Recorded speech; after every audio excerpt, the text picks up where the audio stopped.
would you look at our San Diego Padres? Oh, my gosh. Welcome in, Ben and Woods, 97.3, The Fan. Andros in the chat says, are we late this morning? No, nobody's late. We're ready to rock. We're here. And what a morning indeed. Give you one of these. Yeah! The double guttural scream. That's back-to-back walk-offs, Ben. The last couple of days. We had a walk-off Wednesday yesterday, a walk-off Thursday today, and now we're on an off day. So you know how weird off days get. Hopefully this one doesn't get as weird. Everyone's pretty happy about the results, getting the first sweep of the year. Let's get our heads right on a Thursday. Very excited to be here with you. I'm Woodsy. To my right is our friend Frank Marchese, a.k.a. Italian Paul. Good morning. Good morning. Look at your freaking hat. Look at that. He's got his Italia hat on. I love it. Good for you. He's got a Tupperware over there full of meatballs and chicken cacciatore and all sorts of Italian gelato and things. Good. You brought your lunch to work. Good to see you, buddy. Good to see you guys, too. How are you? Good. Good. I'm probably the one on this station that's the least happiest about these walk-off hits, but, you know, as a whatever. Met fan, unabashed Met fan, Frankie is about to get some San Diego Padres love up in Citi Field this weekend. Now, listen, you never know what team's going to show up. You know that. You run the board. Nah, you don't know that. I know what Met team is going to show up. You don't know that at all. And then to Frankie's right is your friendly neighborhood sports anchor, Benjamin Higgins. Good morning, Benjamin. Good morning. I'm in a very good mood right now. Are you? Yes. And it's definitely not because I'm watching Tiger Woods putt for the lead at the U.S. Open. I walk in, and the first thing I hear from Italian Paul is, I've been instructed not to put the U.S. Open on television. Not allowed to put it on. Not going to stop him. And I said, that's okay. I've got a computer. I can just stick it on in front of myself right now. So, no, I'll be here. I'm happy also because, you know, the back-to-back walk-off wins, good mood, going into a roundtable Thursday. I did not want to have to talk to Mike Schilt after yet another failed sweep tomorrow. We don't have to worry about that. Hey, we won the series, Ben. And I'm excited to have Italian Paul here today because, yeah, the Padres and the Mets are going to be playing this weekend, so we've got the enemy perspective. Yes, I like that. Going into the upcoming series. I like that as well. You know, who's got it worse than Met fans right now? Not many. Not many. And we'll talk about that because we do have a very passionate Met fan. I love that about you, Frankie. You're a very passionate Met fan indeed. And, yeah, there's plenty of info that we can get from you.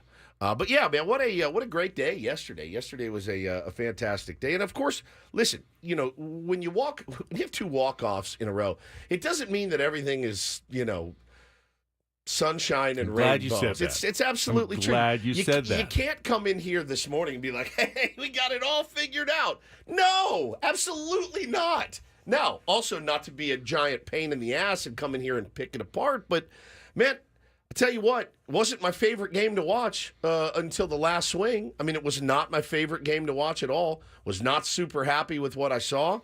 But listen, at the end of the day, in a results-based business, you got another monkey off your back. Okay, you were the last team in the big leagues to sweep somebody, and I understand that it's the A's. The A's are no joke. I mean, their record isn't great, but those guys fight every single pitch. You saw that. Those guys don't quit. So listen, I'm really, really happy with the result, but it should not have taken that much good fortune to make it go your way. And we will certainly talk about some things. Guys have to start stepping up. They just do. And I didn't want to get into a ton of major arguments yesterday on Twitter about bullpen management and stuff. But for God's sakes, man, like, what do you expect him to do sometimes when every time he calls down to the bullpen, somebody comes in and walks the first guy they see or gives up a knock the first guy they see? What are you supposed to do?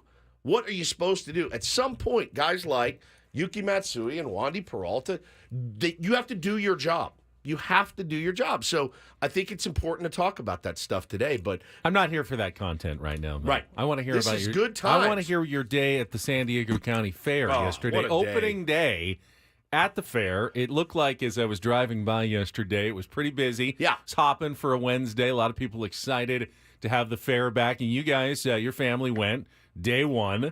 How did it go? It was fantastic. We split. We did the split shift.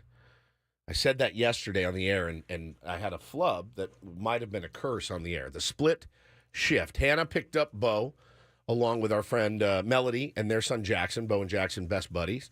So the four of them went. Me and Kevin, their dad, we waited to pick up Taylor and Ryder from the same school, and then we're going to meet them up there. So we waited for them to wake up from their naps, which was great because I got a chance to watch the game, most of the game. And we picked them up and went as we're walking into the fair. This was a pretty cool moment. Back to the Padres for a second. Pull in. It's over. I'm like, this is over. Solano hits the bomb. I'm like, we're back. Taylor and I are walking in hand. We're back. It's tied. All right. Oh, God, we're going to see Mason Miller now. Oh, boy, it's probably over. Right? And you never know what's going to happen. So I got it on my phone, and my phone's in my pocket, but I can still hear it. And we're walking. Hannah told us she was in the farthest point away from where we parked. She was in Maine. We were in San Diego. In the fair's perspective. I get that. I get the So we're walking all comparison. the way across. And I'm like, oh, my God, he's 3 years old. Why did you tell us to park here? So we're walking. All of a sudden, Jackson Merrill comes up, hits the walk-off. I'm walking through the fair with my son. I'm like, yes, like that. A tier one is walking towards me. He goes, did you see that? Bam, high five. We took a picture. It was awesome. It was a great, great moment. So we go in and go get the wristband. You're like, you know what? We were over in like the kiddie land, well, the kind of the smaller rides. Taylor was psychotic. All he wanted to do was ride rides. So I said, I'm going to get him the unlimited rides. It's $49. And if he rides 5-6 rides, we break even, like easily. He ripped through 5 rides in about 14 minutes, man. Again. He rode the big slide like 4 times, so well worth the money. And so that's all he wanted to do was ride rides. I wanted to get a snack. And so Melody, our friend, said, I'll go get you guys corn dogs. I said, okay, cool. I love corn dogs. She came back. The corn dog was a foot long. I've never had a foot long corn dog in my whole life. And I damn near ate the whole thing. It was fantastic. It was outstanding. Such a state fair food, corn dog. But I like usually the little ones because you kind of rip through them and you're done. This thing was on a spear. It was a big, sharp, thick spear. New business. Hot dog on a spear. And it was so big and heavy that you would hold it and it would kind of lean a little bit. So you really had to get through it. So you had to eat it like corn on the cob. You couldn't go. I don't want to do this on camera. You couldn't go like and eat it from this way. So you had to kind of nibble around it like corn. And it was spectacular. We got the kids a frozen whip, like a strawberry dole frozen whip. Hannah had corn on the cob. I didn't even have any. Yeah. And then instead of going the cinnamon roll route, there was a place next door that made sundaes and shakes. So I got a little chocolate shake, delicious. That's really all I had, though. But I ate the corn dog, and then Taylor wanted me to ride the swings with him that go round and round, and I almost vomited on that. And I said, I can't do any more round and round rides. But they had such a field day out there. One little observation, though. You know what their favorite ride was? It's essentially, it has like, you walk in, and there's a slide, and there's these ropes that you can... Like an obstacle course. Yeah, but it's like the playgrounds that they go to. We went all the way to the fair so that they could play on a playground, which they play every day. And Hannah's like, well, yeah, they're familiar with it. I go, but look at all these rides. They could be riding these rides. These kids are not smart. They're not efficient with their fair going. And she said, will you just shut up and let them do what they want to do? I go, fine, I'm just telling you, my kids should know better. Right? We do this all the time. We don't get to ride centipedes up and down a roller coaster. Any fun houses? Did they go into love any of the fun houses? Went to the fun houses. They always creep me out. I don't know who's in there. Me too. Like, I don't know. Mirrors and everything. It's creepy, but like anytime you lose track of your 6-year-old, you're like, there's some sort of maze in there. Yeah, it's very, very creepy. So anyway, we did that. But you didn't go on any of the big rides. No, I didn't go on any big rides. So yesterday at Channel 10, we had our morning crew was out there, and then our afternoon, and they did a little reporter participation. I saw Lindsay Pena, our anchor at 4 p.m., and Moses Small, our weathercaster. They went on the Kraken, the new ride that it's 30 380 feet up into the air, the big giant Oh, I saw it. up, downs. It spins, it swings. It looked pretty gnarly. Look. They were wobbling as they came off on television when they got off the ride, for sure. Look, man, and I'm a fan of fairs and carnivals and all that. But when I'm on the swings yesterday and I'm looking up and I'm like, I see rust and I don't know who put these things together. It was day one, by the way. Day one is usually when you work out the kinks. All that went through my mind is my fat ass up in the air on one of those swings. It breaks loose, and I go careening. Remember, they got to take these things apart and put them back together every 3 weeks or so, all summer long. 100%. And I would be flying through the air, bolted in a swing, like, well, this is going to suck. Both legs. I'm not going to die, more than likely, but both legs are going to crumple underneath me. My body weight's going to go forward. I'm going to skid across the concrete. That's what was going through my head until I hit the ground. I was like, whoo. Oh, it was gnarly. And then I have to ask, because you are susceptible, did you make any large purchases requiring installment plans from someone who was shouting at you as you walked by? Stayed away from all of that. Did not end up with the $5,000 massage chair that I almost got one year. My mother-in-law did buy a hot tub there once, which is incredible. It's like I've never seen anyone buy anything here, and you are walking out of here with a hot tub. No, we stayed away from that kind of area. Now, my wife will want to go back 7 to 12 times between now and the end of the fair. I always feel like okay, I got it. Like I did it. I made it. I parked, and we did the whole long walk, and we had a great time, and it was really well done. But I just felt like, okay, I think I'm good with one and done. Hannah in the chat says, I got whiplash on the zipper in 2018. No more fair rides for me. My neck still seizes when I walk through the gate. She's not stopped talking about her neck in 6 years. And really, she rode the zipper, and she came out, and she's like, something's wrong with me. Well, I mean, you're on a carny ride. I mean, you never know what's going to happen. Yeah, man. So I had a great time. My kids had so much fun, and that's really at the end of the day what it's all about. The food was spectacular. I mean, the reason I would go back, I think what has happened is the foot-long corn dog tasted so much better than the little regular ones that it was so much better. I would be worried that there'd be too much batter. No, bro, the flavor of it was better than any little corn dog I've ever had. Wow. And so now I would go back maybe for one of those and a lemonade. There's some things I didn't get to see, some rides. The rides have gotten better and better and bigger out there. But, I really don't like riding rides at 48 years old. Ray wants to know what was the total. All right, we were so we speculating. You said $49 for the wristband 20 for to part. Taylor. Yeah. So that's $69. Yeah. That's nice. If it stopped there. Melody bought my corn dog. Freebie. Hannah bought my Sprite. Freebie. $69. That's it. No games? No car. Hannah had the card. Midway games? Hannah had the card, and Bo played all the games. He won 14 huge prizes. It was great. So that's $69. That's not too bad. I don't know that when your spouse is buying a lot of it, you can say that you got off. I mean, you have to combine those totals together. I don't know what she spent. Okay. We keep our finances separate, which is very smart, I think. So I don't know what she spent, probably more than $69. But it was awesome. Highly recommend. If you haven't been, I had some friends that are like, bro, I keep meaning to go every year. I haven't been in forever. Hannah says she spent $400. So that's fantastic. $400. I had no idea. I'm like, we got out of here. We got out of here pretty Not good. bad, yeah. Maybe less than $100. A free corn dog, we're good. All right, so $500 day at the Fair for the Woods family. Good Lord. All right, we'll get out there and sell those houses, babe, and we will get to some Padres baseball. Really fun couple of days, obviously, but you can't stick your head in the sand about what's still a bit concerning about this team. And I don't want to be the doom and gloom edgelord that comes in here this morning.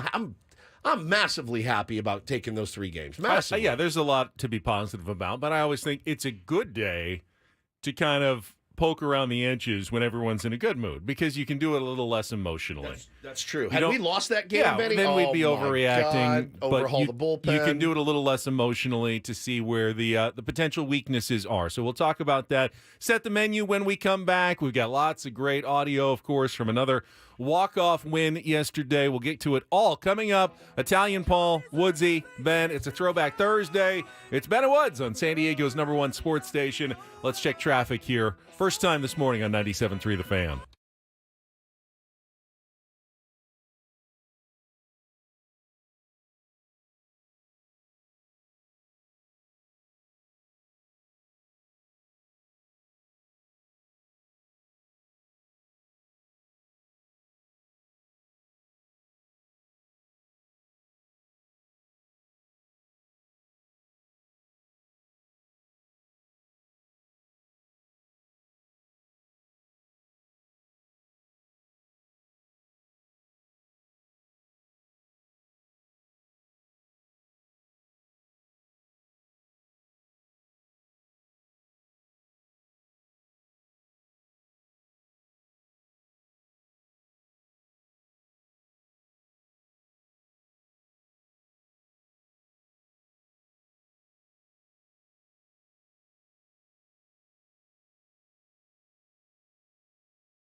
Well, now I feel bad, and it's usually not my mother who makes me feel bad, but she texted us during the break and said, "How about an update on actual Paul and how he's doing? Why he's not here today? He left sick yesterday. Mm-hmm. Is he dead? Did he make it? Is he hospitalized? Is he all right?" No, he's just got a cold. Yeah, I think he's fine. He's texting us throughout the day yesterday. I think Adam being overly careful to make sure that no one gets infected in the building. So we had him stay home today. He's taking a break. What's the problem? Yeah, he's taking a break. He's taking a break. Yeah, he's taking a break. He's taking an Italian break. He's good. Yeah, he's under the weather. So he can't.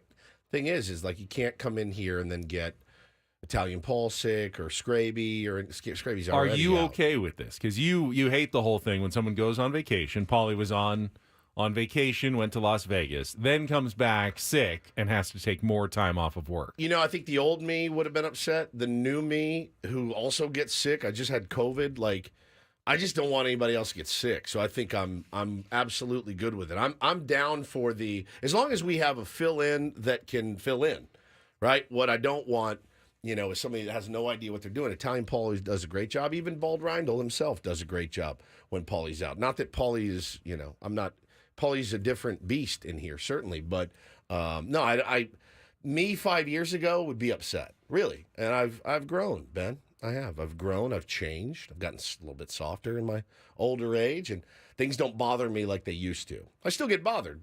Believe me. I get bothered when guys can't come in and execute. And then the manager is blamed. That bothers me. But I other things like that, none of that's in my control. I want Paulie to be at his tip top. And plus, I don't want him to get anybody else sick. And like with me, when I was sick, I could broadcast from home. Paulie can't produce from home. It's a totally different animal. So I want Paulie to be at his best. I would imagine he says in a text that he feels good enough maybe to come back tomorrow, but I don't know that you push it. You know what I mean? Friole said Paulie playing Warzone right now. Yeah, if anybody catches Paulie online playing video games, let me know. Because at least I can break his balls about that. But if you're homesick, you can play video games. Absolutely. That's the only thing you can do. I don't expect him to be listening to the show and taking notes and things like that. No, I don't. Here's the thing about Paulie. He takes so little time off that I don't feel, if he was constantly out, yeah, it's a different story. But he takes so little time off and is sick so little that it's absolutely fine. Feel better. We'll get by without him either today and tomorrow, and then have him back by Monday, I am sure. Squirrely. Italian Paul on the Ben and Wood Show. Just when I thought I was out, they pulled me back in. Fantastic. All right, here's what we've got coming up on a Throwback Thursday. Obviously, we'll get into the Padres' second straight walk-off win and our Padres wrap-up here, all of Jesse's highlights yesterday. Now, did anyone find out if Jesse worked in the incorporator word? Usually, Paulie's the one that checks on that. Jesse said he wanted an extra day to get his sockdology word to try to get it into one of the highlights. There were plenty of hard-hit balls by the Padres where he could have gotten it in. I guess we'll hear it in the highlights if he did, because that was the goal, to make an incorporator appearance in our Padres wrap-up. So I saw a tweet that said, a couple missed opportunities from Jesse. I don't know. He might have forgotten. If he forgot, I may have overly challenged him on this one. I really think you threw a lot at him on this, and I think it kind of, I think we've blown a really good word with your extra credit that you wanted him to do. Well, we'll find out in the Padres wrap-up coming up next. And then at 7 o'clock, we will play a little Real or Fake on a Throwback Thursday. Chance to qualify for the trip to the Fontainebleau Las Vegas and the concert tickets. Don't do this. I think for consistency's sake, we're going to play the Korean walk-off call there and do this just like we did yesterday. That's the stat that blew my mind. This is just the second time in the 55 years of Padres history that on 2 consecutive games they have hit walk-off home runs. Second time. Just the second time in 55 years. Walk-off home runs are rare and special, but they're not so uncommon games, right? that it would only happen twice in 55 years. Yeah, the only time until the last 2 days, 1986. The first day, Marvell Wynn hit a walk-off home run. The second day, Bruce Bochy hit the walk-off home run. Yeah, I got a good pitch to hit it out. It's pretty good. It was good. Left field. And now you can add the Donovan Solano Jackson Merrill combination just like to that. Just like we all drew it up. Donovan Solano and Jackson Merrill going multiple home runs to beat the A's. Holy smokes, man. What a game. Let's get into it. Everybody asking if Adam is going to pay off his promise, which was if the Padres sweep a series, he'll come in and eat a handful of the gnarly Bean-boozled jelly beans. And he is. He's going to do that, I believe, in our 7 o'clock hour, 7:35. You want to tune in to see Adam's reaction or lack thereof. The guy has an iron stomach. We've already learned that. Well, listen, as the only other human being who's had a handful of those at once? That I know. I mean, I know people have played this game and stuff. I don't know if anybody's taken a handful. It was one of the worst experiences of my life. The taste of it. So Italian Paul and I were kicking this around this morning. Italian Paul said, no, the best way to do it is drop one in at a time, let him chew it. Oh, that's a bad one. Oh, that's a good one. I go, no, dude. You throw them in, you start to chew, and you're like, oh, that's 4 bad ones on my left side. There's one little, I taste a little bit of peach or cherry or something, but the flavor of vomit and dish rag is definitely overweighing it. Your mouth starts to fill up with saliva. It's so uncomfortably awful. I'm glad Klug's doing it, and we got him here, and he's excited about it. I mean, there's not that many left. I mean, does he just finish them off? No, that's a lot. Ben, that's a ton. That's a ton. Oh, anything more than like 8 to 10 is plenty on this handful. If you've ever had kids, it smells like a diaper genie after you pull the big bag out. I hated that smell. The worst. Because you retch there was every time. There was that good smell that was mixed with the bad smell. It actually makes it worse. Yes. Yeah, it's just hideous. All right, second half of the program, it is Thursday, which means it's a super polished, yet to be named Smart Baseball Weekly segment with Eno Saris. Thursday, brought to you by 7 Mile Casino. Eno from The Athletic will be with us at 8:35. An Italian Paul Rindle report, some headlines at 9 o'clock as well, and then we'll get you ready for the Roundtable coming up at 10 to 11 as we move over to our sound space and be joined by our colleagues for an hour of commercial-free Padres discussion all coming up. So awesome. That's what's on the table today.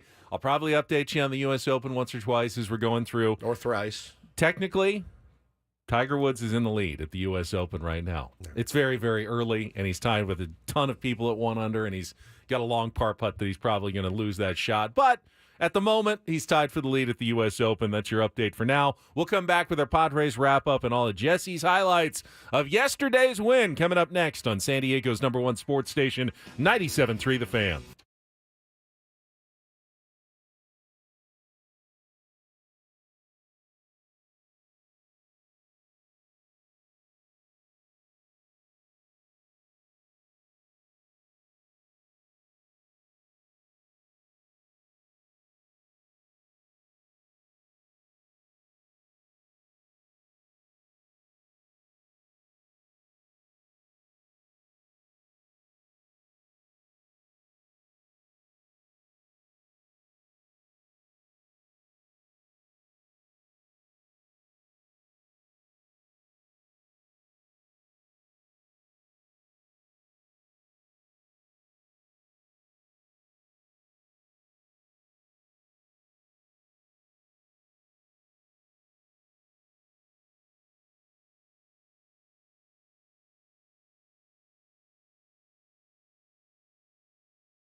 This hour on 97.3 The Fan is brought to you by the San Diego County Fair. Let's go retro at the San Diego County Fair. It is now open.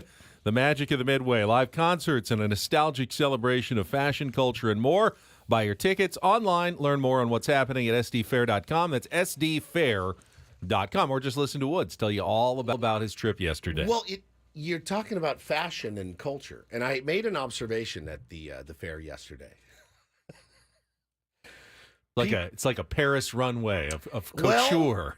Well, in a sense, I was very surprised at the amount of people that were dressed a little bit, in my opinion, extra for the San Diego County Fair.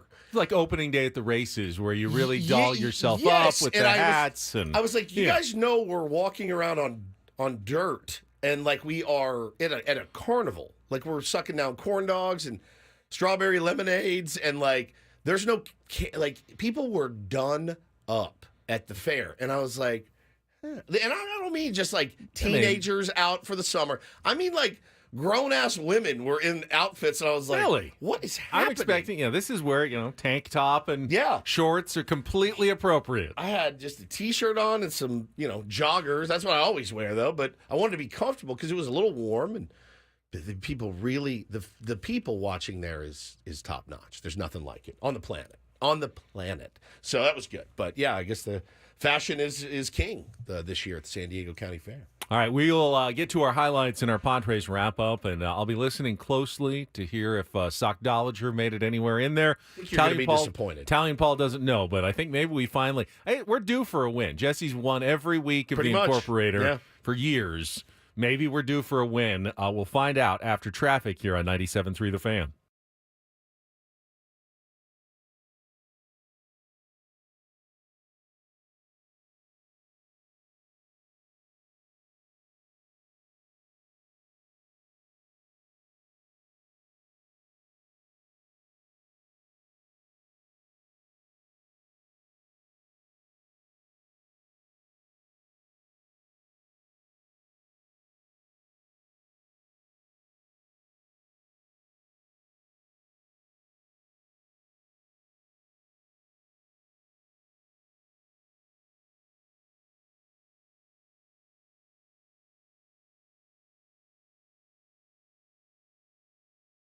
I love winning, man. I love winning.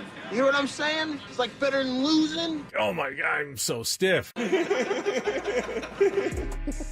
Miss any of the Padres win yesterday? Ben and Woods didn't. What up, crew? We've got you covered with all of the highlights. I like it when the Padres win. Yeah! Yeah! It's the Padres Wrap-Up, presented by Hamul Casino. With thrilling slots and tables and all the best rewards, Hamul Casino has all the fun you're looking for. Hamul Casino, fun above all else. Yeah! Give me a do damage. Do damage! Another long at bat for Donovan Solano. What else is new? Here's the 9th pitch. And in the air to deep left field, and Duhar is back at the wall, looking up, gonna go! Another great battle for Solano and another great result. His second home run as a Padre, and now 1-0 here in the second. Trying to strike out the side here in the 4th inning. 1-2 to Seth Brown. Out of the windup, King delivers, and a swing and a miss. Got him with a slider, and 10 strikeouts in 4 shutout innings for Michael King. Pitch to Toro is taken on the inside corner. Strike 3 called. Number 12 for Michael King, his season high. The 2-0. Merrill swings, hits it in the air. Straightaway center and deep. Cameron's back. He's at the wall. Leaps up. Gonna go! Home run, Jackson Merrill. Second of the day for the Padres. And it's 2-0 here in the 5th. First pitch to Soderstrom, grounded through the left side. That's a base hit. Bleday rounding third. On his way, Zokar's throw will go to third. And an RBI single for Tyler Soderstrom. The A's are on the board. It's 2-1 here in the 6th inning. And that is the first Oakland run of this series, coming courtesy of something other than a homer. 3-2 hit hard into left field and a base hit, and Ahar's going to be waved. Zokar comes up throwing, and the throw is not in time. Scored standing up as Campusano basically had to go into the right-handed batter's box to get to the throw from Zokar. Lunged back to try and tag Andujar out, but he scores standing, and it's 2-2 here in the sixth. Lefty to lefty against Seth Brown. Squares to bunt, pushes it towards third. Peralta tried to field it and missed it. It rolls behind him. Soderstrom's going to try and score from second, and he will. 1-0 pitch hit well in the air to left center field, and that'll drop down. Going to find the gap roll all the way to the warning track. Merrill cuts it off, sends it in. They're going to wave Brown around third. Here's the relay to the plate. It's in foul territory and not in time. Geloff ends up at third base, and the A's have added on. It's 4-2 here in the eighth. First one to Solano, swung on, sent in the air to left center field and deep. Cameron back into the gap. He's on the warning track at the wall, leaps up. Did he make the catch? It's a home run. Donovan Solano's second of the day has tied it up. 4-4 in the bottom of the eighth inning. Big clap as he rounds third. Big pat on the back from Tim Leeper. He'll head home, and we're all tied up. 4-4 in the bottom of the ninth inning. Swings at the first pitch, sends it in the air. Deep down the right field line, towards the porch. Gonna go! Jackson Merrill, his first career walk-off home run. Hits second base with a stutter step. On his way to third as his teammates pour out of their dugout. They're going to wait for him at home plate. Padres win it in back-to-back days in walk-off fashion. Hopping up and down around the dish with Jackson Merrill. And the Padres beat the A's 5-4 to finish this homestand 5-2. A lot of heroes, yeah. I mean, where do we start? I mean, probably with Jackson, right? But, I mean, 2-homer game, adds on with gets the second run. And, of course, they came back. And, God, man, what a beautiful approach. Not trying to do too much against a guy that's pretty nasty, man, clearly. Just nice, sweet stroke, drop the head, and send everybody home happy. Love that.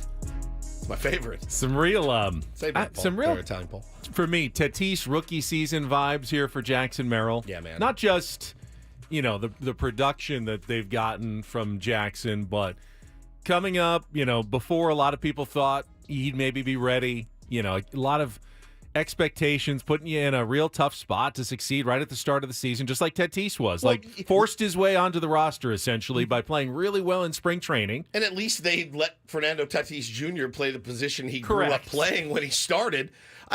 Honestly, when we sat down with Jackson Merrill at spring training, you guys all know the story. You ever play center field? No, never. I was a shortstop my whole life. He said, all right, well, great. You're going to make your debut, and you're going to play center field in the big leagues. And remember, in that rookie year in 2019, Tatis played he batted like 6th or 7th for the first couple of months of the season, just as Jackson Merrill has done to start his career. But you started to see more and more moments. And then, that confidence that Tatis played with, Merrill has that too. I mean, their games are different. Obviously they swing from different sides of the plate. There's differences, but there are also similarities. The bat flip on the walk-off home run, the way he could fire up his teammates, and you saw the reaction of Tatis and everybody else in the dugout, not just to the win, but to that kid, giving them that extra just energy and juice that Jackson Merrill, with that confidence, which he has really no business having as a 21-year-old, the same way Tatis really had no business being as confident as he did when he came up in 2019. Very impressive from Jackson Merrill. You can't say enough good things about him, man. You just can't. And just from his attitude, the way he's handled everything since he's gotten here, the adjustments that he's made, the adjustments have been outstanding. They talk about it a lot on the broadcast because a lot of guys have come up, Benny, gotten some knocks early, and if you're the opposing pitcher, you say, oh, what is it? Is it a rookie? All right, well, he ain't seen my heat yet. Yeah, guy handles the fastball, serves it through the 5-5 hole. Well, then you start to make adjustments on the kid, and he has adjusted along with them. It's the hardest thing about playing in the big leagues from everybody that I've ever talked to. It's the adjustments. It's the constant adjustments you have to make to the way guys are pitching you or how you're pitching guys. So he's been fantastic. The defense, you feel so much more confident. Got a bad break on a ball. No problem. Made up for it with his speed and athleticism, running in full speed. Catching, didn't have to slide or anything. He's been outstanding. But what surprised me the most yesterday, not necessarily the walk-off home run or the great defensive play. We've been seeing things like that. He hit one 400 feet off a lefty. Yeah. And I didn't know that was even possible at this point. I was hoping in 2 or 3 years he might have that in his game. I don't expect that on the reg, but to know that that's in there, a 400-foot shot to center off a left-hander. I assumed that was an out when he hit it, just knowing that's Jackson Merrill. He's not hitting home runs to center field. If he's got that in there, then he's got every part of the game. There's still room to grow. Obviously, he's still 21 years old, but there's nothing that's not already part of the DNA that can't make that guy a superstar player then at some point. No question. If you're working backwards, as it sounded like Mike Schilt was doing, if you're talking about heroes, yeah, the recency bias says the guy that just walked it off Mason Miller is your hero of the game. But I got 4 or 5 more that we should absolutely talk about, and I think it starts with Michael King was outstanding yesterday. Outstanding. I did see people. What were your thoughts about yanking King when they did? Because, again, this is now the second time King's thrown that Schilt has come out to get him, and King was not happy about it. But then again, that's what you want from your starting. You never want your starting pitcher to be like, hey, whew, all right, did my job. There you go. You want the guy that's like, bro, what are you doing out here? Don't come get me. I've got this. I had no issues with them pulling him at 98 pitches, first 2 guys on in the inning. I really didn't. I didn't have an issue with it. Obviously I have an issue with Wandy Peralta coming in and giving it right back. That's tough. So Mike Schilt said after the game, and I don't know if this makes you feel better about it, but he said he was getting the first 2 batters no matter what. That was, if he had struck them both out, he's done. 14 strikeouts. Wandy was coming in for the 3rd batter of that inning regardless. Okay. So it wasn't panic time, there's 2 runners on. I thought, he doesn't want him to give up a 3-run home run and take an L after that. I didn't love that strategy. When I heard Mike Schilt say after, we saw his pitch count, a lot of long at-bats were, 10 pitches. He was already over 90. He was approaching 100, and we weren't going to let him go more than 2 more batters in that inning. That was just, we're being careful. We're asking a lot of Michael King, who has never thrown more than 110 innings or something, to go quite a bit more than that this year. How much more, we don't know, but more than that. They're being careful with Michael King, and I can respect that and understand that strategy. Well, with 2 of your starters on the IL, you absolutely have to. You absolutely have to be careful with Michael King, and I understand his desire and want to get out of that inning. But sometimes you have to protect players from themselves as well, because he looked like he wanted to throw all day, which is great. You want that mentality, but I thought he was awesome. I was really bummed out at the offense for not picking him up on a brilliant day, and really not executing at all until they did. But we get to a couple of the negatives just quickly. Well, listen, I got to stay in the positive frame of mind right now, and I tweeted it right after it happened. Stephen Kolek was the unsung hero of that game. Has had a very up and down, I would say mostly down tenure with the San Diego Padres as a Rule 5 guy. It's a weird position for a guy to be in. It's a weird guy to have on your roster, to be honest with you. What he was able to do, bases loaded, nobody out, cleaning up Wandy Peralta's mess, was outstanding. There's not a soul that I know that felt great about that right then. At that point, you thought, he's got nobody else. He's got nobody else. This is cross your fingers and hope to God something happens. Guy pitched his ass off, got out of that inning. No more runs, limited the damage, kept you right in the game.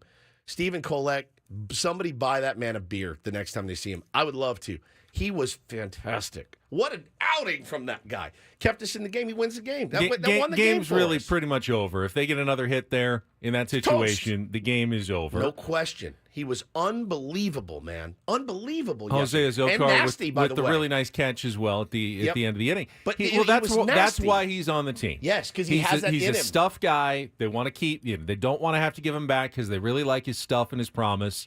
But they've been carrying him, in that last roster spot. Now you can throw him in with pretty much the rest of the last 6 guys in the bullpen. We've seen them all come through in big moments. Every single one of them has come through in a big moment this year. And they've all exploded in bad moments as well. Every single one of them beyond Robert Suarez and Jeremiah Estrada. They've all exploded in big moments, and they've all come through in big moments this season. Makes it hard. I mean, it's we talked about bullpen yesterday. It's tough. Yesterday was Wandy's turn, and Wandy had been pitching pretty well lately. I didn't realize how many, he had a bunch of 7 scoreless outings going into the game yesterday. Now, you know what you're going to get from Wandy. It's mostly ground balls, and he got that first one. 5-hopper that just happened to go right through the hole. Could have been a double play. Could have been exactly what you needed, but he let it steamroll from there. And then a hard hit ball for a hit. And the defense. The bunt was a really good bunt, and it was a bad play by both Solano and Peralta there. And then the walk, you could say, then the wheels are spinning. Wheels are he off. doesn't get an out. So, that part's on Wandy Peralta. But, the negative, and there's more heroes, but just the fact that they can't really string together offense against left-handers. Still.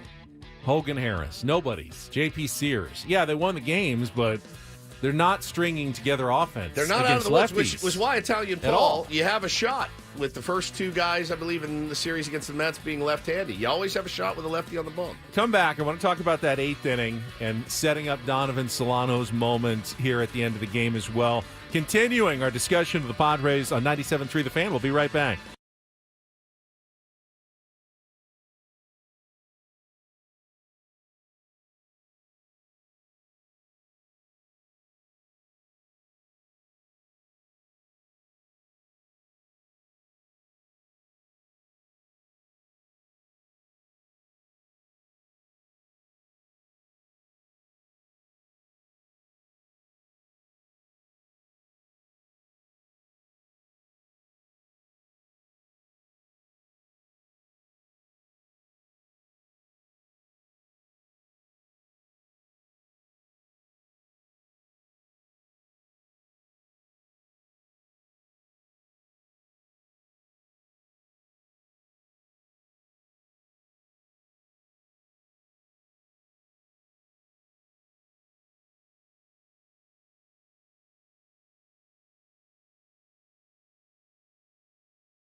Still talking unsung heroes from yesterday, Benjamin. There was a bunch. There was a bunch yesterday. So as we continue our discussion of the game, obviously the Padres fell behind 4-2.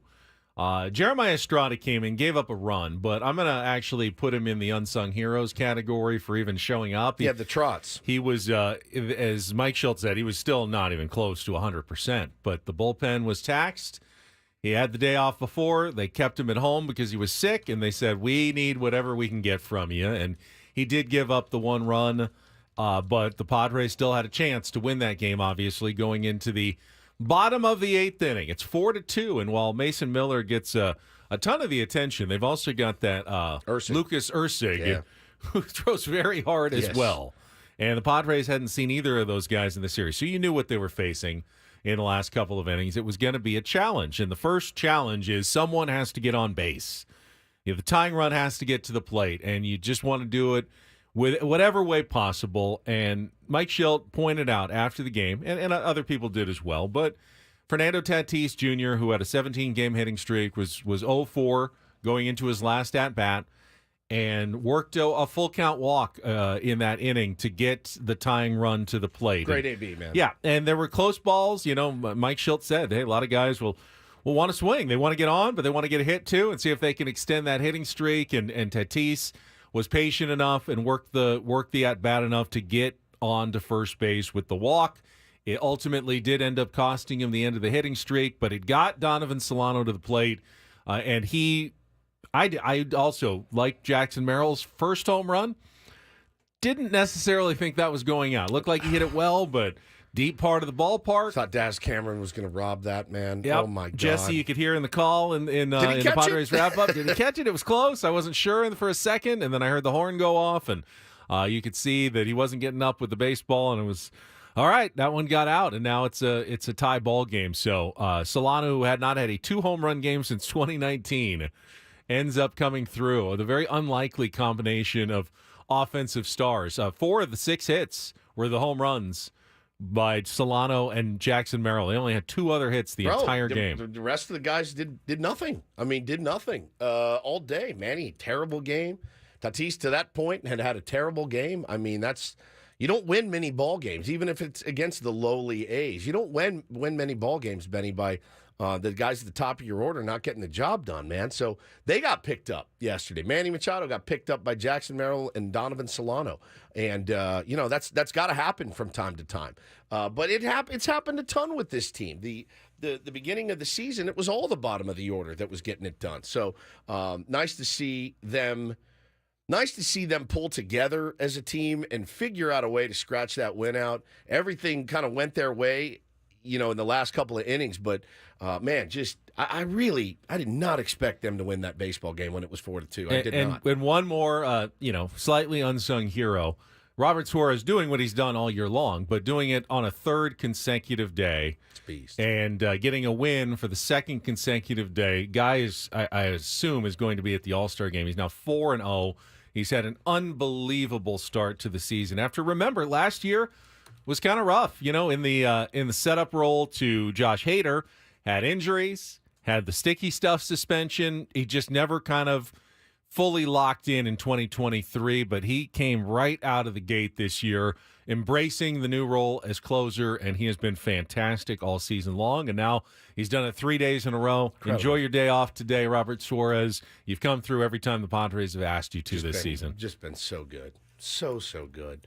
I mean, again, everybody stepped up yesterday to find a way to win that game, and it was spectacular. Spectacular win. Didn't need you don't want those fireworks every single day. That's not a sustainable way to win baseball games, getting behind and needing to win in the late innings. But it sure is nice to see a little bit of fight from this team, and we've seen it this year. We've seen it this year. That 5-game losing streak, Benny, like we talked about yesterday, cannot define you. It cannot send you into a tailspin. And they've done a really good job pulling themselves out of it. Let's be honest. The last 2 days for the Padres, not that different than most of the games against the Rockies and the Angels. Correct. When they got swept. Correct. The only difference was someone came through, or a couple of guys came through in big moments. Otherwise, close games, missed opportunities, had some, plays at the plate that they couldn't quite get the throw on line where you could have tagged runners out. There was a lot of potential regrets as well the last couple of days. If you end up losing 2 or 3 to the A's, not finishing off the sweep yesterday, and we'd be having the same kind of show today that we've had for the first 2.5 months of the year. So in the big picture, I don't think the first sweep of the season necessarily changes the equation at all for the San Diego Padres, but you also can't take it away. The math is the math, and instead of 500, they're 2 games above 500, slightly better position as they get ready to hit the road and take on the New York Mets and then the Philadelphia Phillies in what is always a tough East Coast road trip. Even though the Mets are struggling badly, you got to cross the country. You got to do the time zone thing. It's supposed to be really hot in Queens this weekend, so you're going to be facing a tough challenge no matter what the standings might say against the New York Mets. They will not be pushovers for the Padres. No, and if it's, this season's proven anything, it just that you just don't know what Padres baseball team is going to show up on any given day. It's why they're hovering around 500. What we don't want to happen is the tractor beam to pull us right back into that by going out and dropping a couple of games to the Mets. Frankie, you're a Met fan. What do we got? What are we staring down the barrel of this weekend up in Queens? 3 wins. Walk me through it, though, with a little bit more analysis. Manaya's been fine Yeah. this year. He's had a resurgence. I was very concerned about that. He's also cut his hair, too. Which is it's an odd look for him, but it's working. He's throwing harder, it seems, there than he was here. Certainly. I think he's working harder as well. 2 lefties to start the series. Yeah. Manaya and Quintana, right? Yeah. Yep. Yeah.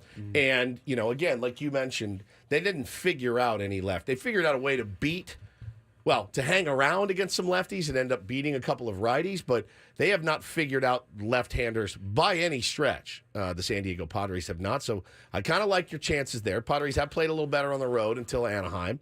So yeah, we just don't know. It just feels like everyone is the immovable force against what's the phrase? Irresistible object Yeah, meets that's how the immovable force. That's right. And the Mets are, with the big payrolls and the stars not coming through, guys like Lindor not having good seasons. So we know the feeling.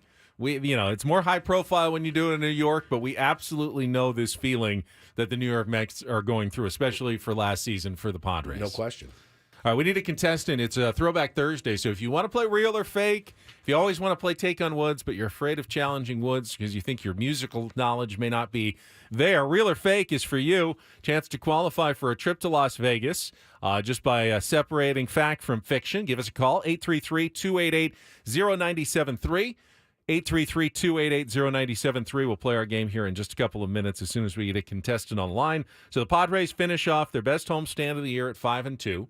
Again, they remain in the second wild card spot. They're just now a couple of games behind the struggling Atlanta Braves for the first wild card spot, but don't think that they've created any cushion.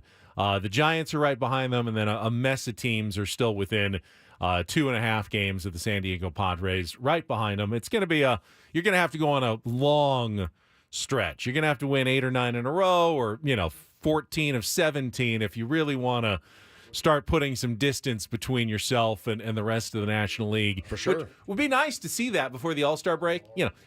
You're not going to clinch any playoff spots in July, but you can give yourself a little wiggle room going into the second half of the season if you can play some good baseball over this next month. We're about a month away from the All-Star game.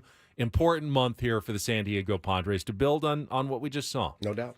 All right, I see a bunch of people calling in. Let's get to today's game. It's time for real or fake. Some are here for the compelling sports talk with Ben and Woods. You can go plow through another donut. It's time for Real or Fake on 97.3 The Fan. Tell the people what they'll win today.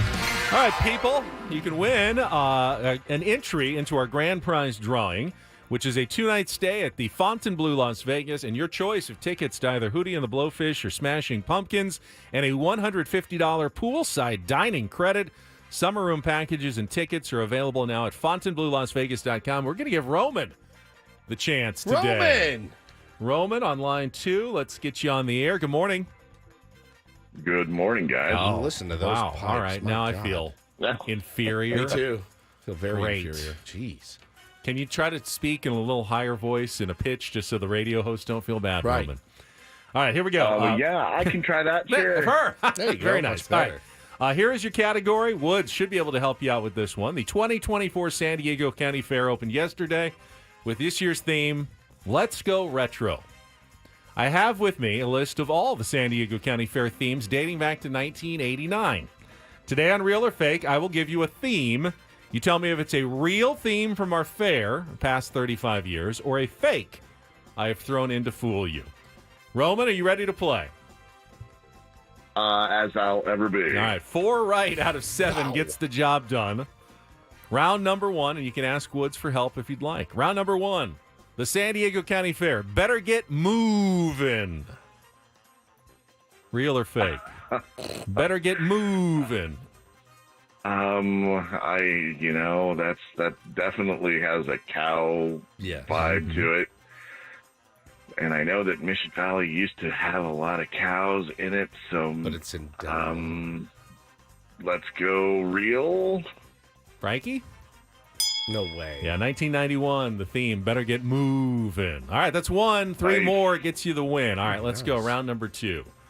The San Diego County Fair. It's happening. It's happening. Oh man.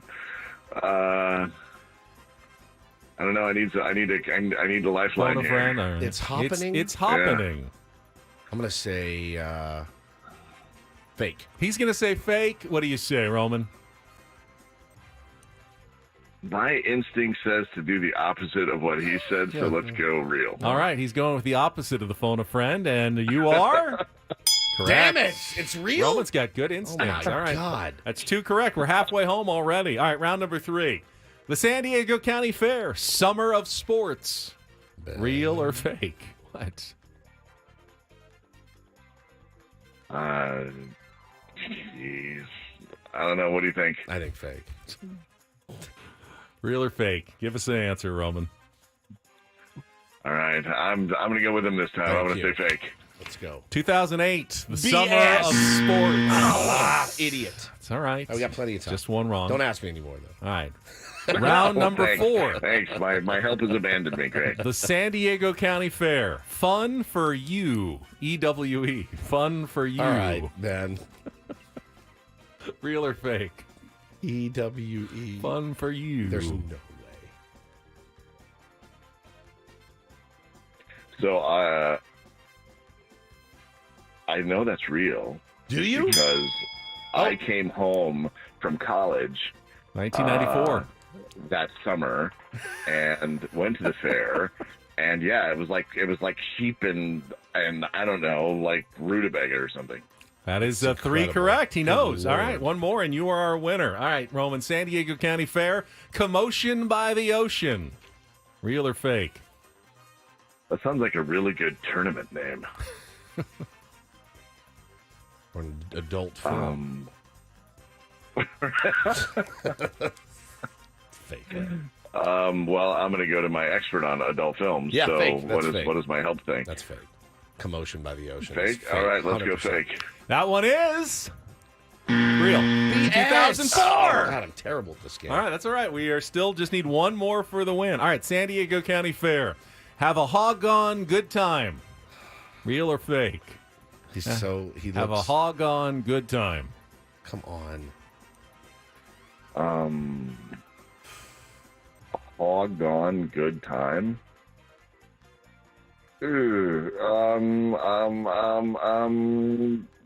Fake. Fake. Yeah, that one's Yes, fake. thank God. That one's fake. You are a winner, Roman. Congratulations. Hang on the line. Frankie's going If to you get your win, information. now quickly, if you win, are you picking Hootie or Smashing Pumpkins? That's a tough question because it would be kind of like which version of Hootie, right? Yeah, I mean, I think it's the same dude. I mean, all you really need is a Yeah, lead so singer. I mean, if it's Darius It Rucker, is. then you got to see that, right? I don't think so. Hootie and the Blowfish It's without just the Darius blowfish. Yeah, it's just the blowfish. No, yeah. All right, well, he's picking Hootie. Great job, Roman. I like Nice your pipes job. a lot. One more for you, Woodsy. Yes. Foul and fun. Fake. Fake. Very good. thank You guys did pretty well today. All right. On our fair-themed real or fake. All right, Roman, stay on the line. Frank, you'll get your information at the break. We'll come back with do and don't do this. The Dodgers made a big blunder yesterday. Yeah, boner, if you will. They did, and just like yesterday, we'll play the Korean call of the Padres walk-off winner and do this. Love it. Coming up next after a check of traffic here on 97.3 The Fan.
Don't do this. Brought to you by the Craft Taco in Sorrento Valley. Craft Taco is some of the best quality tacos in all of San Diego. Go to thecrafttaco.com. Take a look at their happy hour specials today at thecrafttaco.com. I don't like hypocrisy. Drives me kind of crazy, actually. When someone says something, but their actions then are the opposite of what they say. Yeah. Aaron Rodgers of the New York Jets talks a big game about wanting everyone to buy in and, pulling on the same rope for the team. The distractions. Eliminate the distractions. Yet constantly he ends up being the team's biggest distraction. And continued yesterday with the Jets' mandatory minicamp. Mandatory being, you have to be there. But for some reason, the team's most important player, their starting quarterback, was not there. Under somewhat mysterious circumstances, he is called, it's a previous commitment is all they say, that has prevented him from attending to his job duties, and it is an unexcused absence, according to Coach Robert Saleh, which means Rodgers is subject to $50,000 per day in fines, I believe, for not showing up to the minicamp. But of course, it's not a problem, according to Saleh, who says, quote, or was told to say, quote, Aaron and I are on the exact same page. There's no issue between Aaron or his teammates for that matter. We addressed it yesterday. It's more of an issue for everyone outside the building than it is inside. That's about it. Question. Why wouldn't you just say, no, we knew he was going to be gone. No big deal. Like, instead of, it's an unexcused absence, but we're also on the same page. Well, it's technically an unexcused absence because he was supposed to be there and he's not. But he also said that he knew it's not like he no-called, no-showed.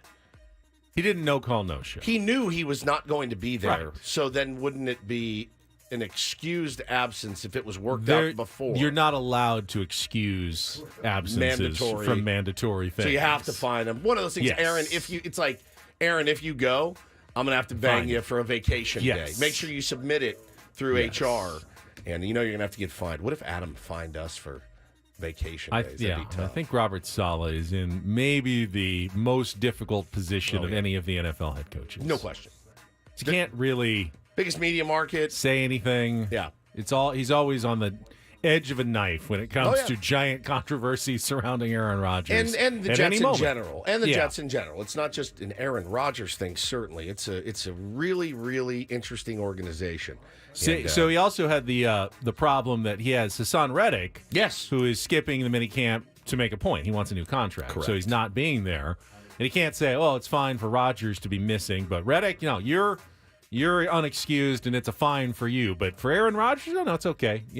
He said he wasn't going to be here, and now he's not here. So you kind of put him in a tough position there. Yep. All right. Well, we'll keep this thing rolling and don't do this. I woke up this morning and I saw this. I did not see how this game ended last night because I was in a deep, peaceful sleep after a Padres second walk-off in a row. And walking around the fair, that's exhausting. It's just exhausting.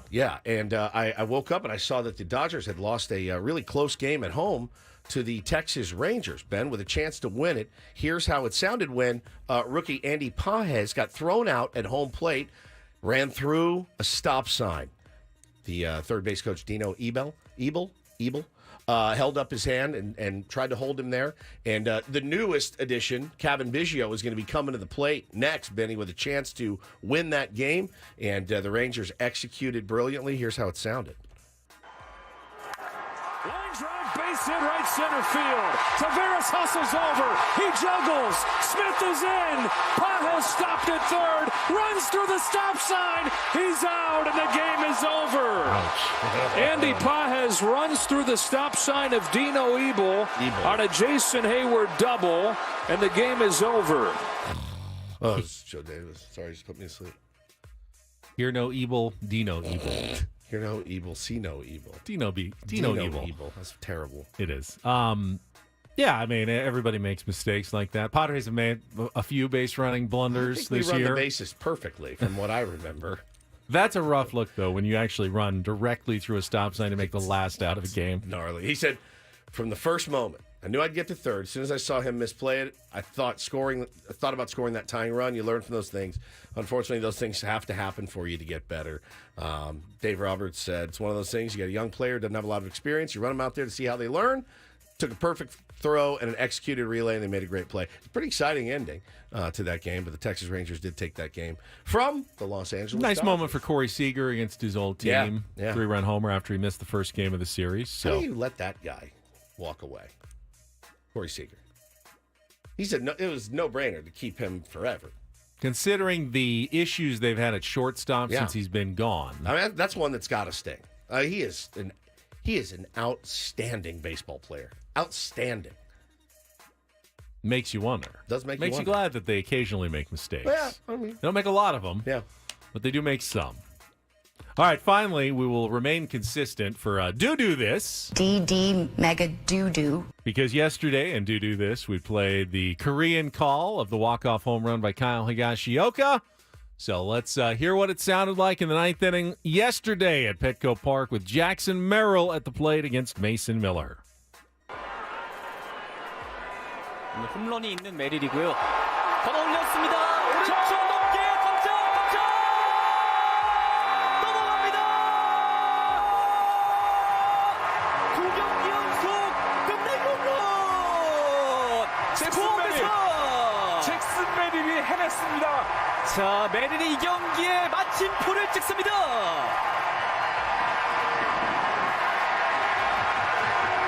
샌디에이거 두 경기 연속 끝내기 승리로 시즌 첫 번째 3연전 싹쓸이에 성공합니다. 자, 이렇게 되면 샌디에이고는 엄청난 상승세를 타게 될 것 같고요. 오늘 메릴 첫 번째 저한 상대 홈런. They can talk to each other. I like how that during the play-by-play, though, they both do their own play-by-play at the same time. Play-by-play. They like to do the two tracks where you've got the one guy and the other guy both doing their own call at the same time of the big moments. But then they usually come together with the at the same time. It's really well. It's like an orchestra. It's almost, really well orchestrated. You've got the woodwinds and you got the strings section, and they're both playing their own thing, and then eventually it comes together at the end for the big crescendo at the end of the call. They're fantastic. I love those guys. I would love to meet them. Yes, someday. have them on. And does anyone know if they're no one knows. They're in the house or they're not Someone in the house? knows. Somebody knows. Somebody knows. Somebody needs to tell me. I want to get a picture with them. Those guys they have provided me with so many good vibes to hear those guys call. It's just it's sheer electricity and joy. I feel like if they were in the house, I would see them in a booth at some point. Me too. I've got to imagine they're calling them remotely. Probably from like Seoul, Korea or something. Maybe. I just don't know, man. I got to ask somebody. I'll ask Jesse. Are those guys in-house? Because they're fantastic, dude. Like the Mud and Dawn of Korea. They're just incredible. Incredible. And that is Don't and Do This for a Thursday. That was Don't Do This with Ben and Woods on 97.3 The Fan. Have you seen our guy? I have mean, not seen him. Everyone's so excited for the jelly bean Bean-boozled moment. That makes one of us. It's going to be tough for me to not vomit while watching him do it. Well, we can make him do it on the other side of the glass. No, we need to have him on camera. Everyone needs to see it. You can make it right.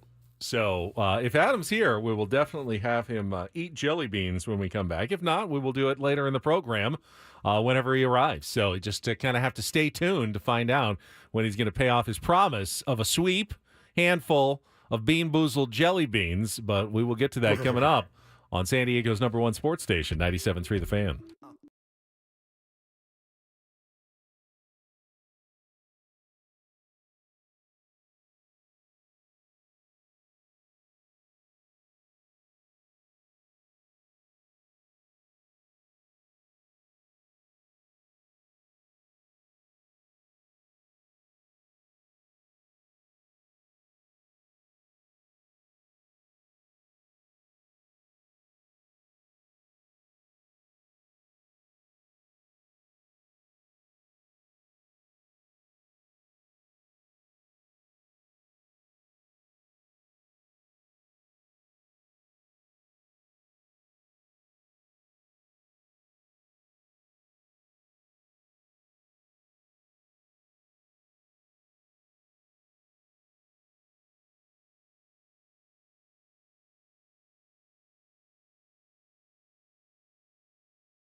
Got a text. Adam is just moments out, so we will get some Bean-boozled momentarily. I should be looking more forward to this. I'm not, because I've lived it.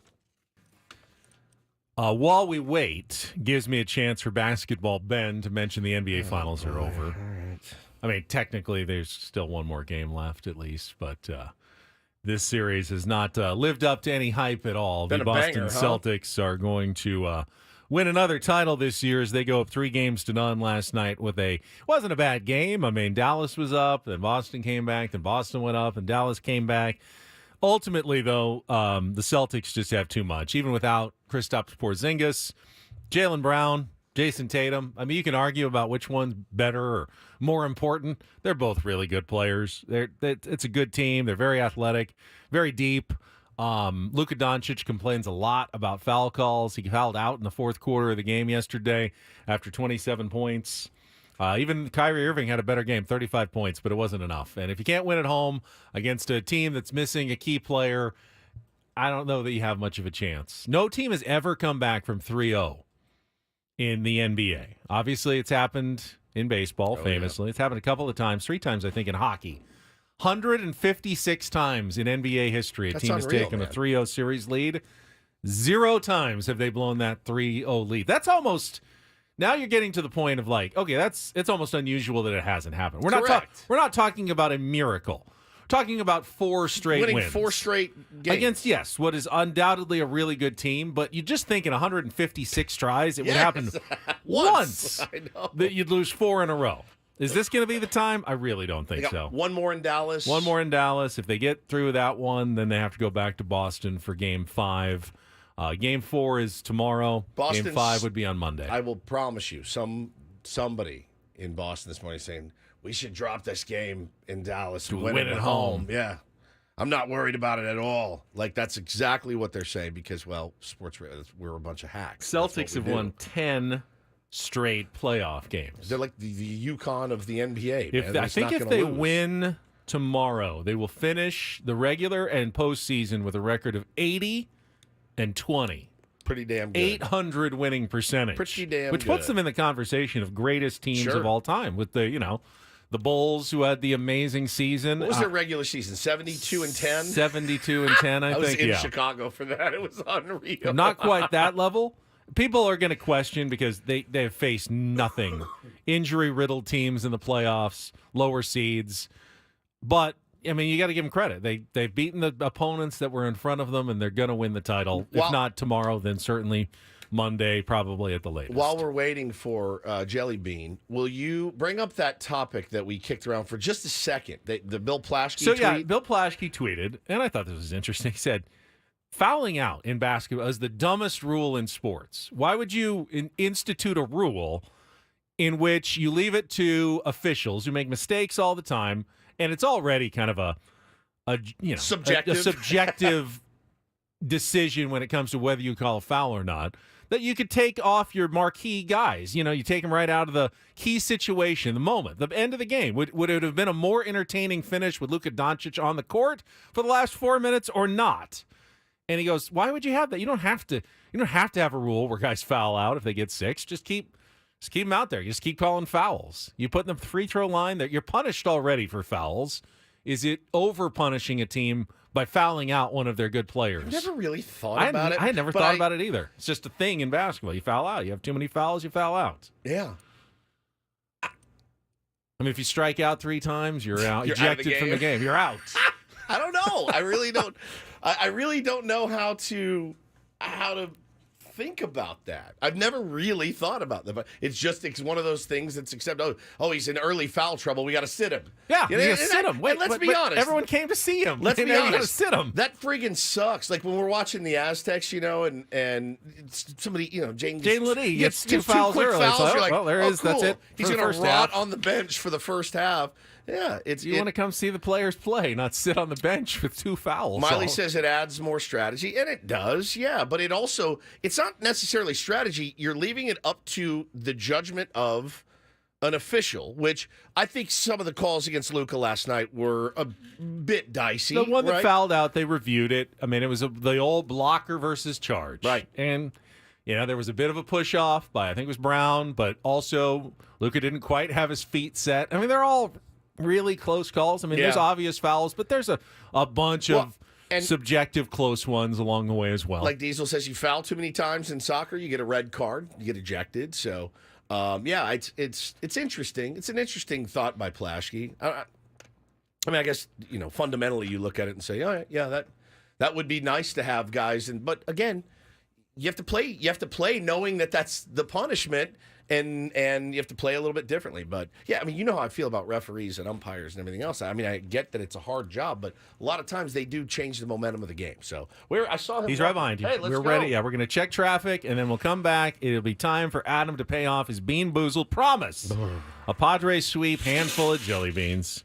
He's gonna regret this for the rest of the day. I promise you. Rest of the week. Coming up next here on 97.3 The Fan. From the 97.3 The Fan Traffic Center, here's Kelly Danick. Traffic is sponsored by the San Diego Zoo Safari Park.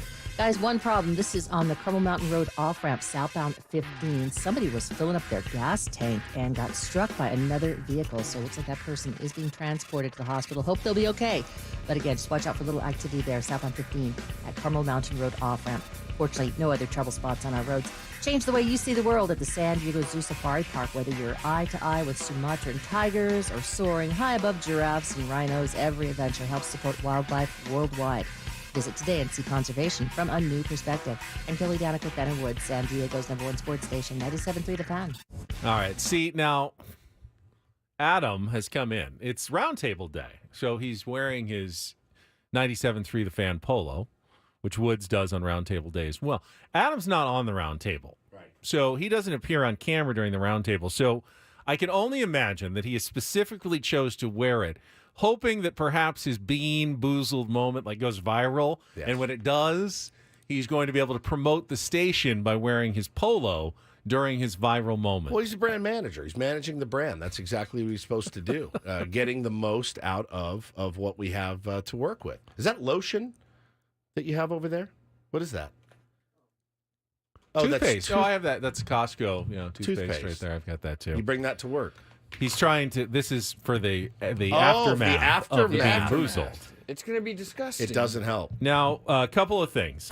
First of all, Adam, welcome. Good morning. Good morning, to see guys. you. Why did you promise to do this? Now, you did it in a much tougher series for the Padres. Yes, but then you just kind of extended and said, whatever. Any sweep is worth a handful of jelly beans. But one and done, right? Not every sweep for the rest of the year. No, I said the next. The opponent. next. Okay. But it was eventually going to happen. I mean, every other team has already swept a series this year. The Padres were the last team in baseball to sweep a series. I don't know. Has there ever been a team that has not swept one single series the entire year? I'd venture that's probably never happened in baseball history. Yeah. Maybe the short season. Other than that, you're going to sweep a 3-game series at some point. Yeah, so he said he So you knew this was going to happen, Adam, right? Yeah, I'm a man of the people. They asked for it.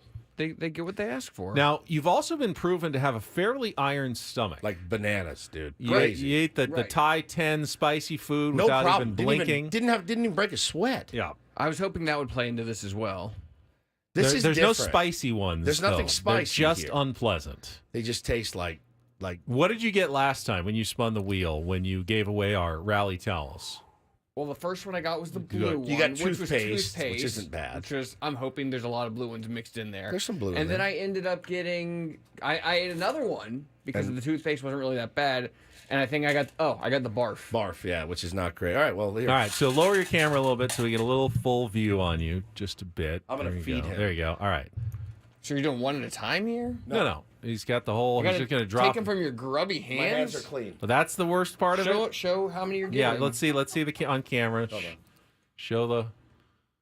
All right, we got a nice assortment of different colors. And what are the? Let's see the different possible bad What are flavors the odds are. that there are no bad ones in there? I would say it's about power. It would be like winning Powerball Yeah. to get no bad ones. All right, so we got stink bug, rotten egg, booger, dead fish, toothpaste, dirty dishwater, barf, stinky socks, liver and onions, Just drop one and and replace old it. bandage are all possible flavors in this handful of beans that Adam is about to eat. All right, ready? I can't believe the grossest part is taking him from his hand and now he's letting him touch rubbing you. my Yeah, head. it's inappropriate. All right, here we go. Let's go. Here we go. Just it hits so gnarly. okay. Let's see. I see the. Oh, look at that face. You can't- Oh my goodness you can't gracious! Taste a good one, dude. You can't taste a good one. That is the sourest face I've ever seen. It is Oh, the worst. he may be breaking out into tears. Not good. It's not good, man. You look like you've aged 30 years in the last It's 10 really seconds. bad. This looks This horrible. is so much worse than Thai Ted It's so salad. much worse. There's nothing worse than this, man. Yeah, I gave him a nice handful there. Oh, that is awful. What? Uh-huh. Give me more. More. Oh, no! He's going for more. This guy is a machine. Give me more. Just give him the rest at this point. Oh, it's almost gone. I may throw up before he does. That's like 30 beats. This is unbelievable. Chubby bunny. Chubby bunny. Oh. All right. There's no way to get you know that what? down. Respect. I have some respect here for Adam Klug. He's a masochist. He's willing to do what I can't. The smell from here is making me nauseous. It makes me It's retch. awful. It's making my heart pound. I know. Oh, so it's bad. awful. Chew. It's awful. Get him down. Don't have any more. Oh. Oh my god. You gotta have to swallow some. I just got the juice. Yeah, for the them all. juice. The juice is what gets you, man. Oh. Come on. This is where we're gonna win our Marconi award It's finally, so right chewy here. and juicy. It's juicy. It's hard to get them down. This is the problem. They stick in your They teeth. stick you can chew them You all can day. chew all day. They You can just chew never them go away. All more. You can chew them all day, but once the juice hits, I'm not gonna be able to finish these till after the round table. It's gonna be here with you the rest of the day. Nothing's gonna taste right the rest of the day. The old shoe and the bandage. You've got some individual flavors coming through. The old bandage is one of the worst, absolutely. Go Padres. go Padres. Nice sweep from the fellas. Prolific says Adam looks like he's 55. I thought 65 actually. Now the face is starting. No, there it goes again. Just the scrunched forehead. This is so. It Thanks smells to everybody bad for here. listening to 97 through the fan. Yep, home of the Padres. Have I told you guys about the Odyssey app? Yeah. Odyssey app is fantastic. You can also watch on YouTube. I can't look at him right now. Sign up for all of our channels right now. Live and local from 6 a to 7 p. Monday through Friday. It's got the prominent logo displayed. Don't forget about the Braden's Apprentice show Sunday mornings. I can't look at him because I will. I don't want to look anymore I either. will hurl. It's hurting me. This is I hurting still- me. Still have a lot in my mouth. Oh, I can hear it. Is it I can extra hear sweet? Is it extra sweet? I wish it were extra sweet. Oh God! You got. Somebody said, "How's he still chewing?" I'm telling you, when you get There's that many in nothing you there, can do. You cannot. You have can't to even just- spit them out. No, They- you have they- to chew through it. Even if you try to spit them out, they're still there. They don't can't go look at 'em. away. I need you to leave. But I'm not done yet. I'm not really even all that close to No, done yet. this is going to be. We got 3 more minutes of this segment, and I don't think he's going to be done by the time we are done with the top of the hour here. Miley says, "Does water help?" No, spreads Water it doesn't around. help. No, it Nothing doesn't. helps. You just got to wear it, man. And Michael is yelling at you to chew with your mouth closed. Hey, sir. can you identify? Oh, here it comes. Uh-oh. Can you identify any of the flavors? Yeah, he had old bandage. Comes through really cleanly somehow. I had some bandage. Did you have fish? I don't know. I had Eggs? the stinky socks. Stinky socks will get you. I can't watch. I'm just Okay, I got about half staring of at it the down. I'm Half down? staring at the chat because I don't want to watch his face anymore. I get that a lot. People not wanting to look at my face. It's unpleasant. It really is. Why did he ask for more? That's psychotic. It is. It is. It's, the thing is it's really hard to get it down. But the other part is, I don't want to feel bad for myself, but I really don't like the smell in here. And it stays with you all day. I smell pizza, but it's too early for round table. I think. I really want to spit the rest of this out, but I'm not going No, to. you got to take it. Come on. Roman thinks I'm handsome. Thank you, Roman. We had some people asking where they could get some of these for the golf tournament. They want to wear them as their foursome. Michael, yeah, we should sell these online. All right, buddy. You can go if you want. I think, right? We can let him go. He's paid enough. We're almost out of time. yeah, he's He's definitely come through. He has satisfied the conditions of his promise. You can't say Adam Klug is not a man of his word. Somebody just suggested a bean challenge at the tournament. Hit the green or take a bean. Pretty effing genius. I'm going to order some on Amazon right now, actually. Yeah, it's a good idea. Hit the green. Or take a bean. Or take a bean. So much worse than a tie turn. It's so much worse. How many are left in there? I'm just curious. I'm not eating the rest. Like, probably 20. I was really... There was a part of me yesterday was like, maybe we just finish this thing. When you brought that in, it was mostly full. Oh, yeah. So we've gotten through... I was hoping you wouldn't order anymore. I don't want them to exist in this studio anymore. I'm going to do it for the tournament. Hit the green or eat a bean. Just one. I mean, we can't force people, but we can certainly request. Sure we can. Somebody will do it out there. Oh. Thank you, Adam. That was a way to pay off your bet. And that was awful. I'm still going. Yeah, I know. I told you he wouldn't be done by the end of the segment. It smells so bad. So bad. This is gnarly. All right, Eno Saris is going to be with us. 2 bags, Ben. $12. Bags of beans. Yeah. All right, we'll reset. We'll come back. Talk some more Padres. All ahead. Eno Saris at 8:35 right here on 97.3 The Fan.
props to him. That was a lot of disgusting beans from the Bean-boozled tin that are. They're old, they're stale. Got them Christmas time. The question now is, like, can we check back with him in 3 or 4 hours? Yeah, to see if he's going to okay? taste it. He's going to taste it. You had the rotten eggs or the what was the one you got? The fish. Dead rotten fish, and it stayed with you all day. I didn't even want lunch or dinner. Yeah. It ruined my appetite. It's SD fat loss. That's true. The real way to do it is to eat one Like of those old 70s appetite suppressant pills. Yes. Yeah, just take one of those. You really don't. I had the rotten eggs one or something. And it was nasty. Stayed with me all day. And the man asked for more. He asked for more, like a psychopath. Well, listen, he's got the clout, and you drink it in when you're in the spotlight. So the reason he was eating the beans, of course, is because he promised to do so if and when the Padres swept a series. Got one. Now, we were told more than once by the manager, Mike Schilt, who we'll talk to tomorrow from the Big Apple at 9 a.m. in our manager's report. Sweeps aren't that important. Series wins are the thing that he's driving for. But wait, did he actually say sweeps aren't important? He didn't say they aren't important, but he certainly downplayed which is what all you the do. opportunities to which not is what sweep you a do series. when you win a series and and that is sweep. my point. Because if you heard Jackson Merrill right after the game with our Sammy Levitt on the postgame show, he said specifically, we really needed to finish off one of these sweeps. Yeah. It was important that we actually do that. What, I've been saying for months, and every time, Mike Schultz going, no, you can't expect sweeps. This is baseball. Every team's good. You win a series, you're doing your job. I never disputed that, but I said, if you don't ever sweep a series, you're making the job too tough. You have to win when you get swept 3 times, you have to win 9 series to make up for that. You see my point? Yes. If you get swept in 3 3-game series, as the Padres had been, that's 0-9. To go 9 games above 500, you have to take 2 out of 3 9 times to offset the 3 sweeps. You're just putting yourself in an impossible position.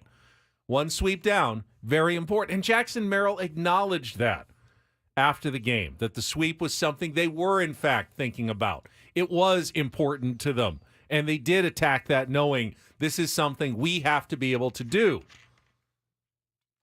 So it was probably worth a handful of beans there from Adam Klug. Yeah, for sure. But again, like you asked the skipper after you dropped the 3rd game of a series in which you won, I mean, what is he going to say? I would say the same damn thing, and you would say the same thing. If you were the skipper of the San Diego Padres, you'd be in there going, no, guys, I mean, we just won the series. What are we crying about? It's exactly what you say. It's true.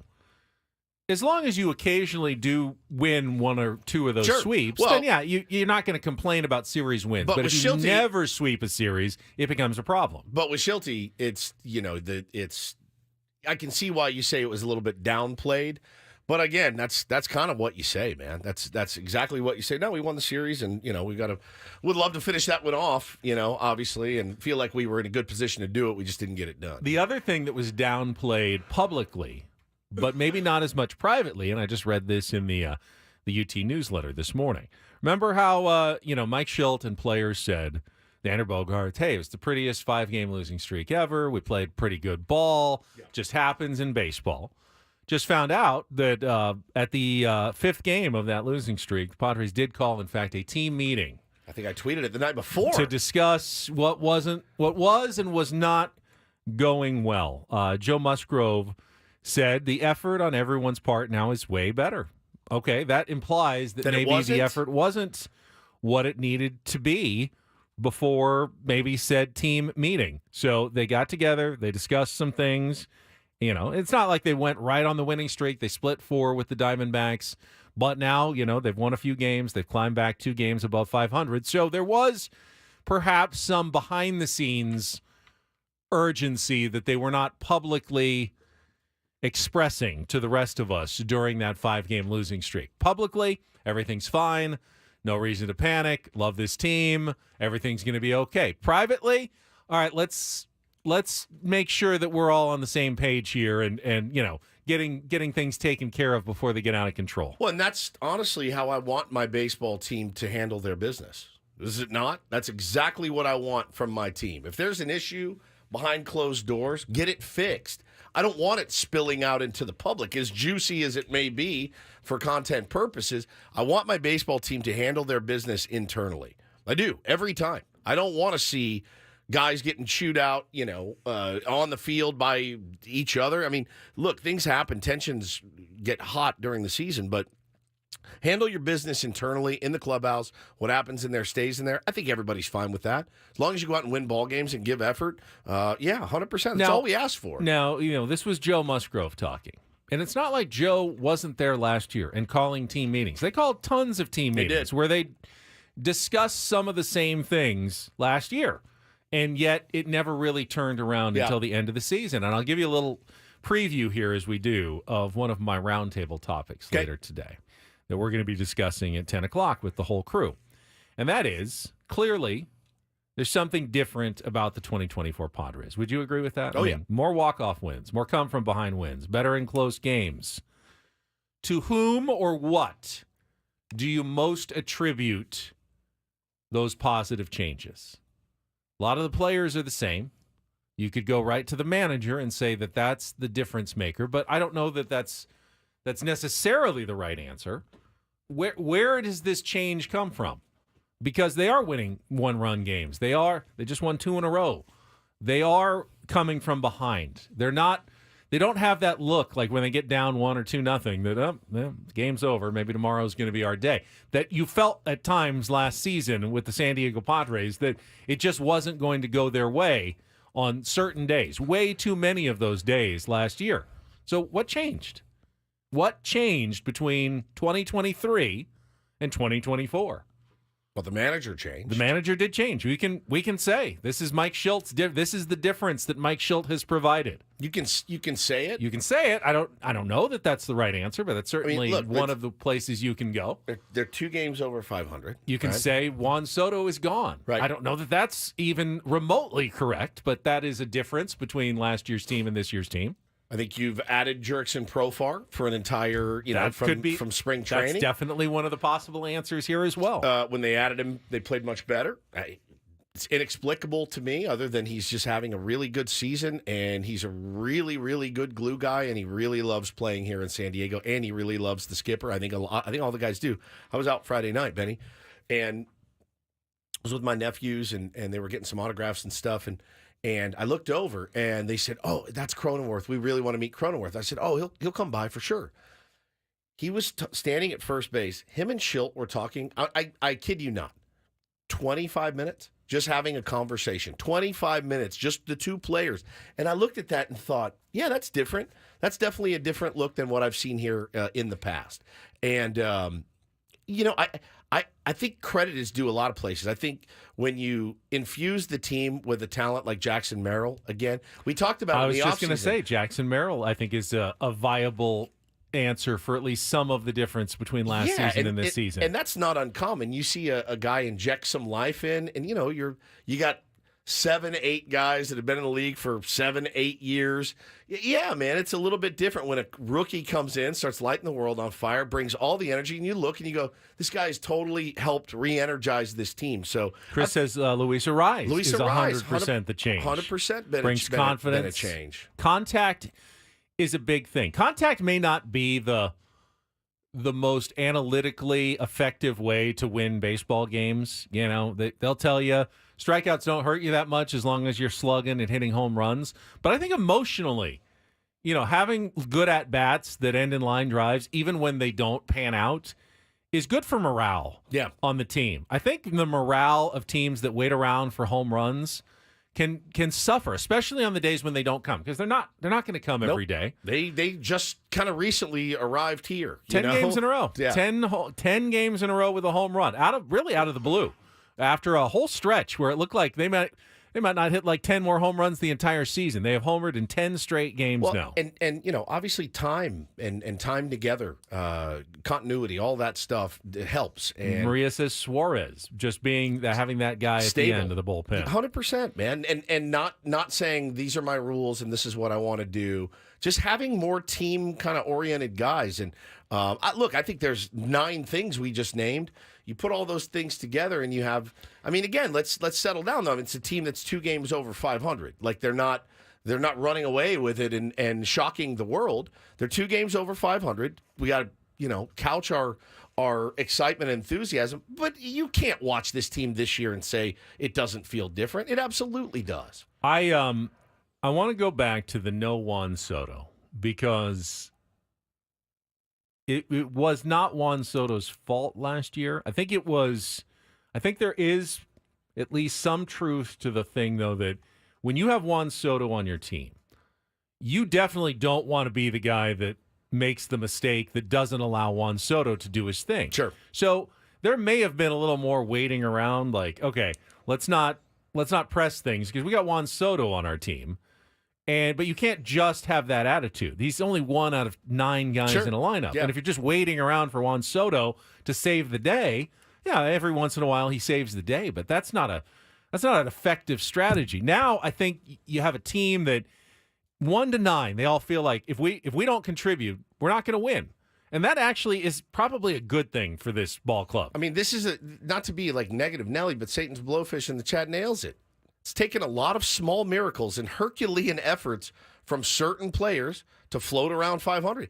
Yeah, they've grinded really, really, really hard to be 2 games over 500. And I guess I respect that. Absolutely. You haven't fallen off a cliff when you had every opportunity to do so with injuries and things like that and underperforming from Manny and Tatis early in the season and Xander. My God, I mean, he's right. Herculean.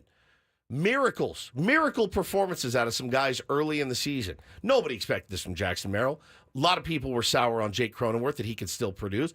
It has taken a lot of these things to put this team together. And again, I enjoy watching this team this year much more than I did last year. There's also been a couple of really bizarre series like the Rockies and the Angels that have prevented them from being a team that could be 8 or 10 games above 500 right now as well. Yeah, it works both ways. It really does. Yeah, they've done a lot of good things to stay around 500, but they also did some really awful things that has prevented them from being right up there with the Dodgers near the top of the division, where they easily could be at this point as well. Yeah, 100%. I mean, I do look at so many games that got away, but I also can't do anything about it. I do like the resolve. I do like the fight. Of course I do. It's such a better, more fun brand of baseball. Do they frustrate the hell out of me some days? Yeah. Did they frustrate the hell out of me yesterday off of that not overpowering left-hander?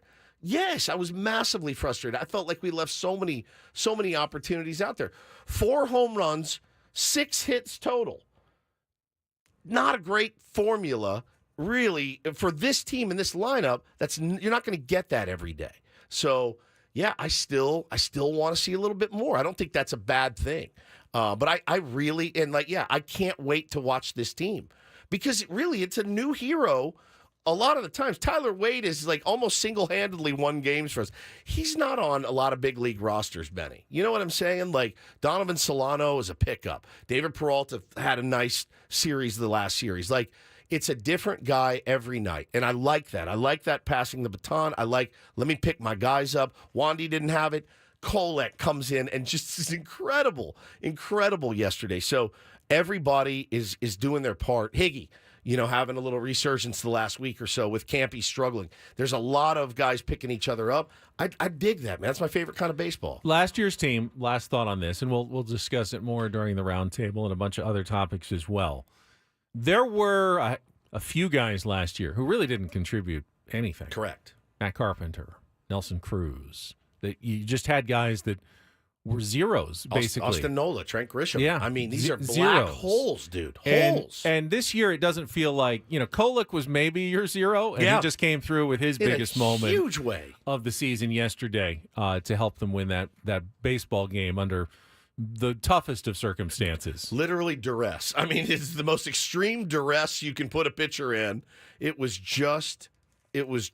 such an unheralded moment yesterday with Stephen Kolek. He just incredible. I couldn't believe it.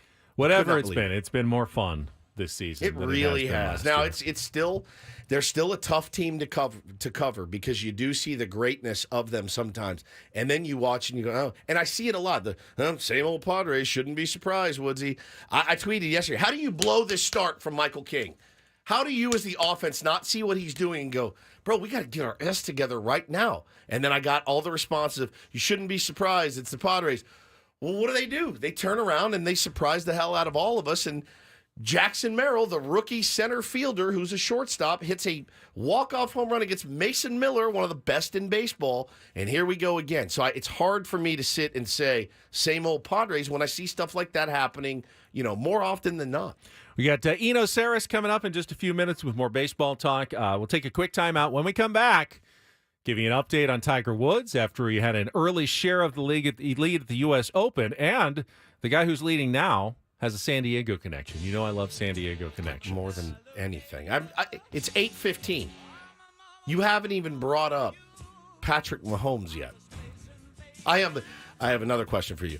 Did you put it on the news last night? I did not put it on. You lied. I did not. Is it because I berated you? No, I'll explain. I'll explain when we come back with Ben and Woods on San Diego's #1 sports station. Back after traffic on 97.3 The Fan.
Just got an update from Adam. He's doing fine. His stomach is upside down, he said. He said brushing his teeth really helped, which I didn't think of that because I didn't bring my toothbrush when I did it, and you didn't have yours when you did it, the Bean-boozled challenge. If you missed it, you can go back and watch and listen, but it's pretty nasty. Pretty nasty. He put down a good solid 30 to 40 of those things. I mean, and at least half of them were bad. I mean, it was... Now you should go to the fair and have some funnel cakes and fried Oreos. The food just there go all the way. Yesterday, it's hard, man. It's hard to not want to try everything there. But it was good. From what I had, was really, really good. Quick promised update. I mentioned Tiger birdied his first hole today Who to does this briefly tie promise for the to, lead. by the way? The tees that I promised. Yeah, but who does Golf the fans. Oh, okay. It's the U.S. Open. Right, I know. I like it. I like golf. This is a tough course. Tiger has bogeyed 5 of his last 8 holes. That'll do it. And is fallen to 4 over. Now, not the worst. It's Justin Thomas is 6 over. Wow. Sahith Theegala is 6 over. Phil Mickelson's 7 over. So there's some big scores to be had at Pinehurst number 2. The leader, it's a very tiny San Diego connection. At 5 under through 10 holes is Matthew Pavone, who won the Farmers Insurance Open this year. That's the tiny San Diego connection there for you for your early leader. Second place, Ludwig Oberg, Brooks Koepka, and Russell Henley all at 3 under par right now. Frankie says he'll have another update for us in the Italian Paul Rindle report coming up in our final hour of the program. Okay. All right, you mentioned the tweet from Patrick Mahomes yesterday when he was caught on video at Chiefs OTAs at minicamp, kind of doing a wind-up and then throwing kind of a spinless football. And someone asked, what is he trying to do out there? And he saw that video and he goes, what was the tweet? He said, I'm trying to do that dude from the Padres, Waldron. I want to throw the knuckleball like he does. Crazy. And he tweeted that out. And Matt Waldron actually was asked for his reaction after the game yesterday. And he's like, this is like a surreal universe. Matt Waldron grew up Omaha. He is a Chiefs fan. And he said, to have Patrick Mahomes tweeting about me is surreal. That's nuts. It's surreal. It's nuts. The pitching ninja, of course, he did. He put them side by side. He had Matty Waldron throwing the knuckleball and Patrick Mahomes throwing his version of the football knuckleball. And listen, I know I always bust balls about how excited we get when Young Gravy was wearing a Padres hat, and everyone's like, but I'm gonna give you this one because Patrick Mahomes is a massive, massive name. When he name checks one of your starting pitchers and his pitch that nobody else throws in the big leagues, Benny, that's pretty cool. Pretty cool moment. And remember, of course, his dad pitched in the big leagues. Patrick Mahomes was a baseball player at Texas Tech as well. Now, my question, I texted. So he follows baseball. Oh, yeah. I'm sure Pitching Ninja, he probably sees the tweets, the Waldron. He just retweeted Pitching Ninja and said, nasty. I love it. I thought that was pretty cool. Now, I asked you, local sports guy, but on the local news, which, nobody loves anything more than local news. When a mention of your town is mentioned, you got to run with it and make it a big story. You did not. I did not. Was it because of my berating in the text? It was not. A little bit. Not really. I wanted some credit on that one. You made me think twice a little bit. Ultimately, the decision it's a little different. In TV, I can't just... So the guy who shot the video was like a Chiefs reporter. I can't just steal his video and put it on television. Can you not? Can you credit him? I could email him and see if I can find him. Who is he? And request permission. Can we use that with a courtesy? Sure. But in terms of, I already had the longest. My Padres highlights went on for over a minute yesterday, and I wanted to have Jackson Merrill reaction and Mike Schilt reaction. Good game. You had plenty of content. By the time I was done, I didn't have any time left to add anything else to go on a giant mission to see if I could get permission for this video from this guy who had shot it of Patrick Mahomes. So I ended up not including it. Now Pitching Ninja. We know him. I do. He probably could have used his. He also just stole. It's a little different. It's just the internet. He also stole that guy's video. So that's fair. It's just because he did it doesn't mean I can then just go ahead and do it as well on television. So okay. Yeah, there's credit that needs to be doled out. Correct. Interesting. Correct. It was cool. It was a cool moment. I thought it was. And again, it's not. I didn't know Waldron was a Chiefs fan before yesterday. That's what makes it cooler. And I thought about it in our own terms, right? Howard Stern. Hey, this guy's really talented. I would That'd be it for me. I mean, it would. I'd just lose my mind. Just the fact that they know who you are, who I am, and that I exist. I'm the fifth starter for the San Diego crazy. Padres. You're the multiple Super Bowl winning quarterback, world famous Patrick Mahomes, and you know who I am. Staggeringly cool. So good for Matty Waldron. And the fact that he's a fan is awesome. That's awesome. That's a pretty surreal moment in what has got to be a year of surreal moments for Matt Waldron. And then I also thought there may have been a hint of truth to that Patrick Mahomes, for some reason, is going to break out a knuckleball pass during a game. Because if there was one quarterback who was going to throw a weird, I feel like he's done it. Actually, knuckleball. I mean, he's done the behind the back, and he's done like the shovel pass that doesn't move. Yeah, he's done sort of things. So he may have a wind up pass coming out like shotgun goes into the wind up. The defender just whiffs right over the top of it. Pretty cool. Pretty cool. All right, let's take a timeout. When we come back, we can talk a little bit more about movement and pitch and stuff plus with our friend Eno Saris. Our weekly Smart Baseball segment is coming up next on San Diego's #1 sports station, 97.3 The Fan.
Sorry, pal.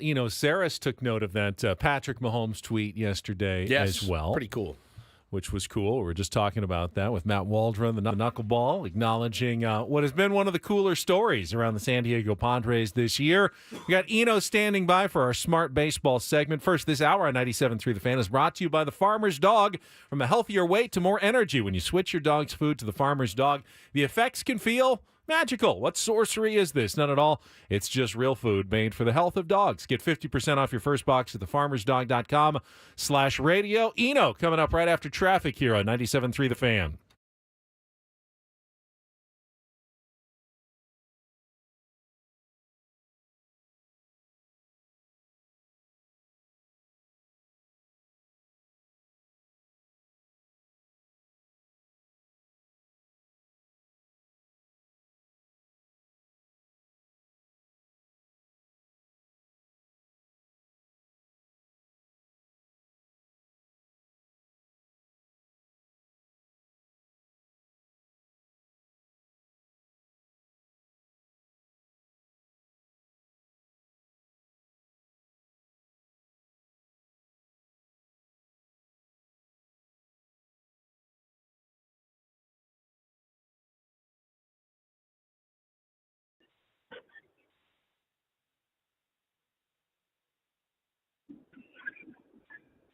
Good job by Frank, filling in for Paulie, finding that open at the last second because we can't talk to Eno Saris without his open, his walk-up music. Good morning, Eno. How are you?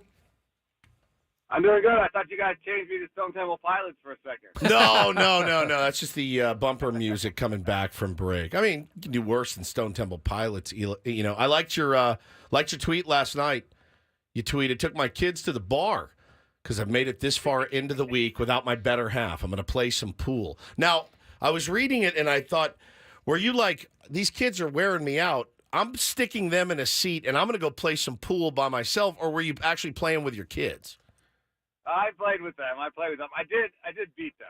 Okay, yeah. I mean, good. Yeah, I was watching something the other day. It was Adam Major was making his major league debut for the San Diego Padres on the mound, and they were talking to his dad, and he's got two brothers, and he goes, "Oh yeah, I never let him win at anything." And I look over at my son, who's 6, and I'm like, "You see, this is why I will stuff you when you try to go to the hole. This is why I will rain threes down upon you. This is why I will dunk on you, because you too can be a big league ball player." So I like that mentality. Yeah. My boys are pretty competitive with each other too. The younger one cannot lose. Oh yeah. He will cheat, change the rules, do whatever it takes. It's the best, dude. Mine are the same way. It's so good. I love it, man. Well, I guess we could go in the Adam Major direction, but I did want to talk about maybe the Matt Waldron direction is probably a more topical one for you. I know that you along with us and everybody else remain pretty impressed with what he's done. And I was at the game Friday, and I was talking to Ruben Niebla, and I was interrupted, and I did not care, by Tom Candiotti, who came over to talk to Ruben about Matt Waldron's knuckleball. And I heard Ruben Niebla say, first time I've ever coached a guy that throws it. It is really still remains this huge enigma in baseball, and it's awesome. Yeah, I mean, where everybody else is chasing spin, the knuckleballer wants to basically kill the spin. He wants to have, like one rotation on the way to the plate. Another thing that's interesting about the knuckleball is that it's a random number generator. It makes different shapes every time you throw it. And so as a batter, you could tell this is a knuckleball, and yet it might move like a big curveball, or it might move like a changeup, a power changeup. It can move like any other pitch in baseball, and you just don't know which one it's going to be. One thing that makes me laugh is when the umpire does the big sticky stuff check on Matt Waldron as he's coming off the mound, because, of course, that sticky stuff would ruin his knuckleball if he had anything on his fingers. It would destroy the pitch. Yeah. I have heard from the pitchers that they would like to use sticky stuff for a specific pitch. And so, he could still be using it for a breaking ball or something. But, it can't be the old style sticky stuff, the spider tack, because you can't get that off between pitches. So it would have to be just something smaller like pine tar or something. But even that, I think we're getting close to getting it out of the game. I don't think there's a lot of it going on. Well, yeah, because he will, and that's, I think, we've talked about Kyle Higashioka and what an unenviable job he's been tasked with is, hey, welcome to a new team on a new coast with new team. Catching the knuckleballer. Yeah, catching the knuckleballer. Oh, but also you don't get to use the big floppy mitt because he'll also throw 93-mile-an-hour fastball and a slider and all that stuff, and it's an unenviable task for Higgy, and I think he's done a pretty good job at handling it so far. Yeah, I mean, I remember there was the big. What was the thing that happened? I think it was between Boston and San Diego. They traded Mirabelli. Doug Mirabelli, and then they had a start where the guy that they had couldn't catch Wakefield. Yep. And so they asked for Doug Mirabelli back. Mirabelli was also miserable. He here. hated it here. He did not want to be here. Hated it here. I don't know that I've ever seen a player that's hated San Diego more than Doug Mirabelli. Hated being in San Diego. He just missed Boston from the second he got here. That didn't work out well for either side.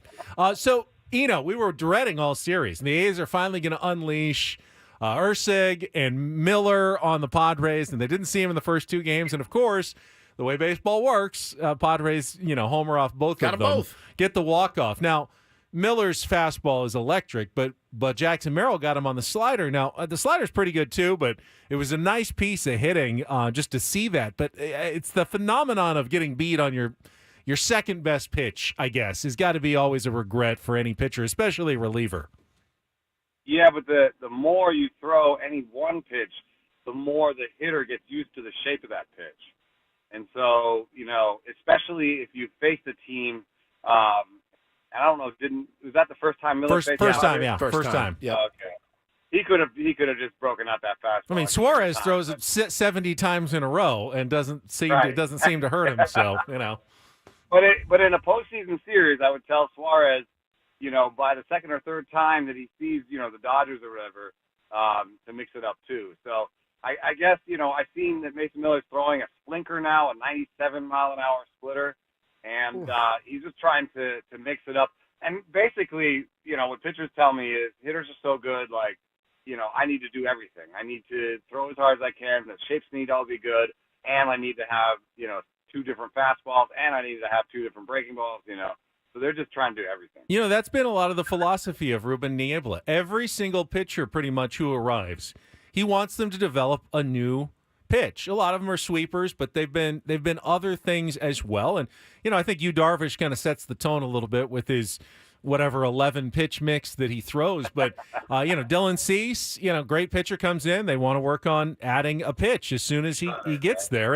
And from what you're saying, it sounds like that is that's a positive development and a strategy we're going to be seeing more in Major League Baseball. Well, for one, it's been proven that the more pitches you have, the softer your third time through the order penalty is. So, you're more likely to turn the lineup over if you have more pitches. And then on top of that, what we're seeing today, one hitting coach told me that having multiple fastballs is a cheat code for pitchers. And it's because, and I just asked Mitch Haniger about this the other day, and he said, if I put the four-seam fastball swing on a pitch and it's a two-seamer, I'm pounding that thing into the ground. Yep. It's an easy out. So, now what you're seeing is, and I'm stealing from a piece that I'm working on right now with Jason Stark about where did all the offense go. But the number of pitchers with two fastballs is up around 30%, and the number of pitches with three fastballs is up 40% from 3 years ago. So whatever that hitting coach was on to, the league figured it out pretty quickly. And so now you see the Dodgers, half of them are adding sinkers. George Kirby and the Mariners, they're adding sinkers. They all have good four seams. And it used to be only throw good pitches. Now it's, throw good pitches, throw your best pitches, but if you can put a wrinkle on it, if you throw a cutter when they're expecting a four seam, or you throw a sinker when they're expecting a four seam, they won't make good contact. It's just mind-numbing to think about. It really is. I mean, you're amazed that these guys ever get a barrel on a baseball sometimes. Yeah, Michael King did it yesterday where he's got the tighter tighter slider breaking ball and then a slightly less tight one that he kind of mixes back and forth. Well, and Michael King is actually the direction. We're talking to Eno Saris here on Ben and Woods this morning. Michael King is the direction that I wanted to take it. I'm telling you, I watch this guy sometimes, and I go, it's some of the nastiest stuff in the league. And where does he rank with you, stuff plus-wise? Because when I watch that 22-inch run two-seamer that he starts on the lefties, he's on the right-handers are like, oh, it's a ball. And it just, whoop, right down the middle. Nasty when he's done it. And he's had some really remarkable outings. But the lefties, when it's going right at their hip, and they're like getting out of the way, and it catches the inside corner. It's insane to me. Oh, the front door two-seamer is my favorite pitch in baseball. Mine too. And I just love it because the hitter's frozen. The hitter doesn't do anything, and he's just hapless. He watches the ball go into the strike zone. I just love that pitch. But his sinker ranks well. My model doesn't really love sinkers, so that's one asterisk. But his breaking ball, you got that one pegged. I think among starters, it's like a top 3 slider among starters. It's one of the best sliders in the big league. And one thing that you'll find with guys who have an elite pitch like that and feel for spin like he does, like a Sonny Gray does, what happens is that they almost have infinite breaking balls at some point, It's not just, the sweeper. It's like, well, there's the harder sweeper, and then there's the bigger sweeper, and then there's actually the one that's almost not even a sweeper, And he really has that feel for the breaking ball where it can be as many different pitches as he wants it to be. So that's what he builds everything around, I think. The sinker is plus, but it used to be 96. It used to be, plus. And the four-seam is not that great, but it's with the changeup, it's enough to keep lefties off balance. Talking to Eno Saris from The Athletic with us here, our weekly Smart Baseball segment. And I see on your Athletic Rates and Barrels podcast, you had our friend Katie Wu on, and you guys discussed the Athletics poll, the anonymous player poll. We discussed it earlier this week with, best player, overrated players. What were some of your guys' takeaways on what players thought about the sport themselves? Also, name some of those anonymous players. That'd be good to do on the air. Yeah, if you could. Well, there was a hilarious one where someone put Juan Soto on the overrated list. Yeah, so good. Which I was like, okay, he's like a top 3 hitter in the big leagues over the last 3 years. But they said, well, he only hits singles, and he doesn't play good defense. And we were like, well, yeah, he doesn't play great defense, but he does hit more than singles. He does. So, he does. There was, I thought the overrated question was really unfair in general because I just think it's really hard because what's the rating? Like who's rating? What do you mean overrated? I never know. Like if you show me a list of players and say who's out of order, then I can say, that guy's not number 1. You've shown me the rating. But if you just say who's the most overrated player, I think it ends up being like, who do I not like? Yeah, who do the guys I hate the most? And like, why do they hate Jazz Chisholm so much? Right, then? Exactly. Like, why do they hate Jazz Chisholm? Right. It makes no sense. I think some of it must be like batting average oriented because the only thing that Jazz doesn't do that well is batting average. And I mean, he does pimp his homers, but he hits some homers. He's a good player. He's a center fielder with power. I don't know. Tony Gwynn Jr. actually made a good point. He said it's jealousy because they put Jazz on the cover of MLB The Show, and they felt like other players deserved that more. So thus, Jazz is overrated because he got to be on the cover. Yeah, didn't have a good year. And didn't have a great year. So there it is. Right there. Vladdy Jr. didn't get any votes. That's true. Yeah, that's true.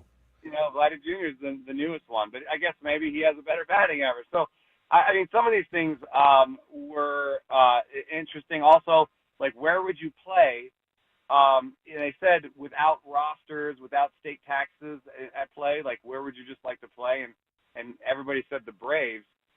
San Diego was pretty high up on there.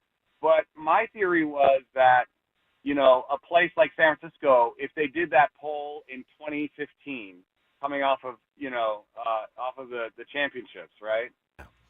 That even if the question says, don't think about rosters, people would be like, oh, I'd love to play in San Francisco. You know what I mean? Yeah, of course. I feel like the winners were near the top, too.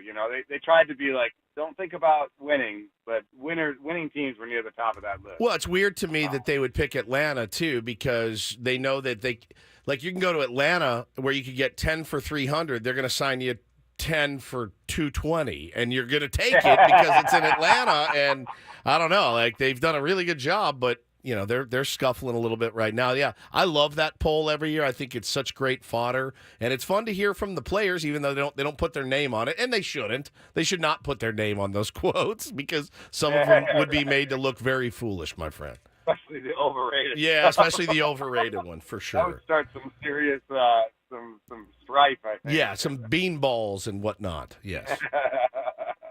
Well, one that they asked them, like, is the season too long?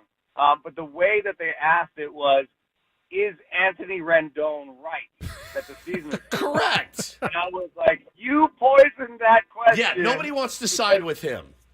Nobody wants to agree with Anthony Rendon. So good, man. So when good. he got put it on the overrated list, I was like, that makes no sense because nobody thinks he's any good. Yeah, that's a good point. That's a good point. That's not even fair. Eno, we are out of time. As always, great stuff. We will talk to you again next Thursday. Have a great week, man. Thanks for having me. Our Smart Baseball segment with Eno Saris brought to you by 7 Mile Casino. Eno with his great stuff at The Athletic. You can follow him on social media and make sure you're keeping up with all of his. I'm looking forward to Jason Stark, Eno teaming up. Where has the offense gone? Love it. In baseball. It's, Eno, there's people on The Athletic, man. Dennis Lynn, Eno Saris, Katie Wu. That's why you subscribe to The Athletic. They're brilliant. All right, we will come back. We got 1 hour before the roundtable begins. Italian Paul going to give us his version of the Rindle Report with some headlines. There he is. Coming up next. I don't see any Formula One on here today. What's going on? Is everything okay with you, Frankie? But we do have some hot dog eating updates for you coming up next here on 97.3 The Fan.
Our colleagues are already starting to arrive for today's roundtable, which is 1 hour away. Last hour of Ben and Woods. We got Italian Paul in for the under the weather Paul Rindle. Hopefully he's back tomorrow, maybe Monday at the latest. But Craig Elston is here. Said he nearly had his first hole-in-one on the golf course yesterday. We hit the bottom of the flagstick. Oh, it's always Didn't go a in. fun one. Where?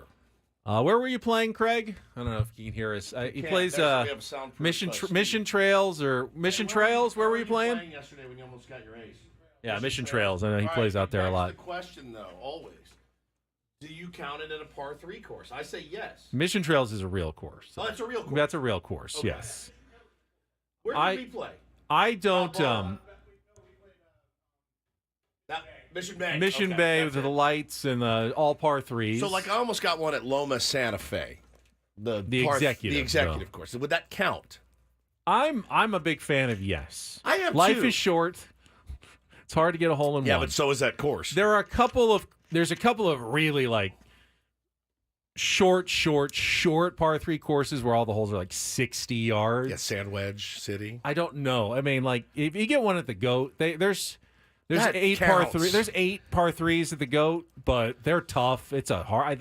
For me, that definitely counts. Oh yeah. Even though you have a few extra chances compared to a normal round. Yeah. So Michael says no in the chat. I know some people say no. I think the GOAT is always the good dividing line. I mean, if you got 18 par 3s, yes, you've got way more chances at them. I can get. Does it not count if you play golf every day then, because you get way more chances than the guy who just plays once every 2 weeks? What about the 100 yards plus to qualify? I could get behind that. 100 yards. All 100 right. yards. It's not the kind of course. It's the kind of hole. It's the kind of hole. Anything shorter than 100 is kind of illegit. You know what? I like that, Michael. Good. That's it. The 100-yard dividing line. I'd be stoked. Otherwise, it's just a long chip. It's just a chip. Yeah, you just chipped it in. All right, I like that. Oh, Craig got so close, huh? That's always a good feeling. Before we get to the headlines, did you see yesterday that they had induction ceremonies for the Patriots Hall of Fame for Tom Brady? I did not. All right. I've been to a few of these. They usually are at like halftime of like a regular season game. They induct, you did it for the Chargers. They'd have, Natron Means or someone come back. I don't even know if he's in the Chargers Hall of Fame, but they'd have a quick ceremony at halftime. The guy would give a little speech, and then they'd come back, and the second half would be played. My buddy saw Antonio Cromartie at the fair yesterday. Was he there? 8 kids, Did yeah. how many of them? 8. So not all of them, just some of them. Pretty cool. So the Patriots did it in the offseason at Gillette Stadium. Okay. Really. So no game. There's nothing else to draw you other than the ceremony. 60,000 people showed up for Tom Brady's just to hear him say a few words on his induction. I don't know. It seemed like a lot. Bro. I mean, it's Tom Brady, but... Yeah. I mean, he's the architect. Well, I mean, the quarterback for how many rings? 7 rings? Did they sell tickets or it was free? They probably sell tickets. I don't know. Because usually they use it to try to draw people to the games. Yeah, like, they don't need to draw anyone. Bro, you put Tom Brady anywhere, he's going to pull 60,000 people. It was sold out at him. So remember, they were bitter a little bit after he left and won a Super Bowl somewhere else. But I guess water under the bridge, as it were. Yeah, 7 flags will do that for you, or whatever he got. 6 with them. 6 with them. 6 with them. That'll ease a lot of your anger and bitterness. It's Tom Brady. Guzinator saw Jason Verrett at the fair last year. There you go. It's all kinds of cornerbacks who played for the secondary San Diego / Los Angeles Chargers at the San Diego County Fair. Yeah, they don't have fairs up in L.A. What are we doing, guys? I know they're not there anymore. But no, I think that shouldn't surprise you in the slightest. I mean, they're obviously. I was impressed. I thought that's a good turnout. They're rabid. I mean, remember our Fan Fest a couple years ago? Yeah, that's here. That's true. It's crazy. All right, let's turn. We hadn't even won anything. Let's turn things over to Italian Paul. Get some headlines here. And get things started here with our today's edition of the Rindle Report. Now tuned into the greatest.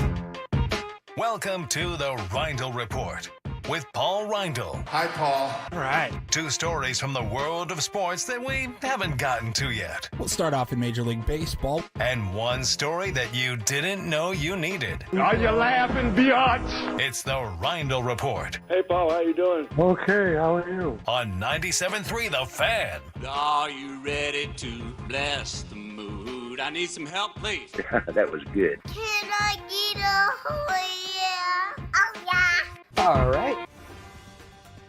Okie dokie. So Take it away, buddy. Let's start off now because it was such a big hit a couple of weeks ago when I was here. I figured we'd start off with another Padres minor league system. No, I'm just kidding. Oh, God. We'll start over in Europe. Our first story is that the second biggest soccer tournament in the world, the Euro Cup, kicks off tomorrow. The Euros play in the middle of that 4-year gap between the World Cup. Italy defeated England on penalties to give them their second Euro title in 2020. Is this national teams or club teams? National This teams. is national Yeah, teams. it's basically the World Cup, but just for Europe. So we have the Copa America coming up for our team Yes, in the United and, States. U.S. actually just drew against Brazil yesterday, 1-1. Did you see that? Yes, I did. The United States won, Brazil won, which we've never done before against Brazil. Really? And that came after we got smoked by Colombia Yep. a few days ago. 5-1. Soccer's weird. Get used to it. We're going to have a team here next year. Yep. Well, we have a women's absolutely. team now. We're going to have a men's team, and it's weird sometimes. This year, the tournament will be opened by home nation Germany tomorrow at noon on Fox as they take on Scotland. Some big matches to look forward to through the group stage will be Spain versus Croatia on Saturday at 9 a.m., Spain versus Italy on the 20th at noon, the Netherlands versus France on the 21st, and Switzerland versus Germany on the 23rd.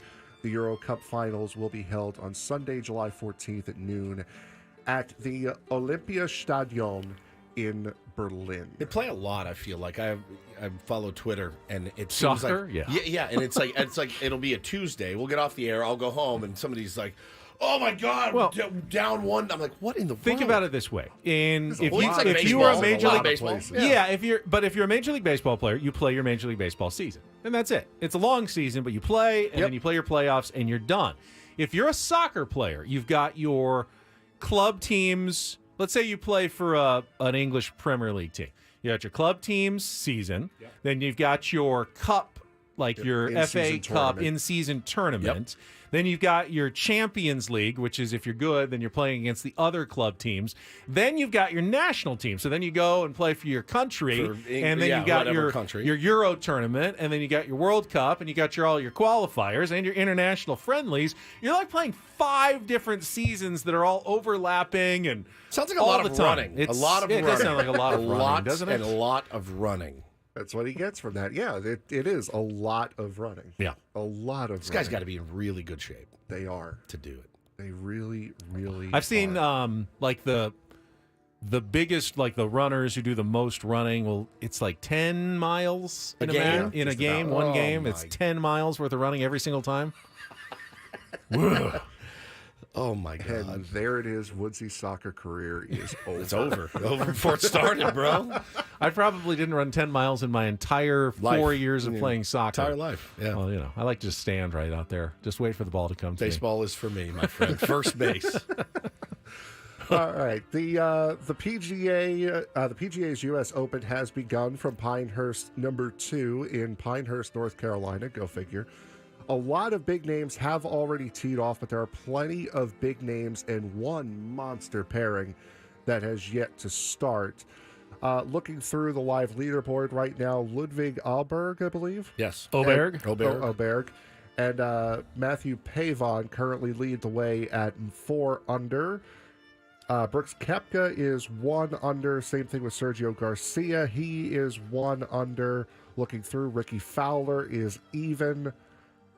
Looking through, Justin Rose is 2 over. As you mentioned, Tiger Woods is over. Just Dustin birdie Johnson, to get back to 3 over, so he's tied for 42nd.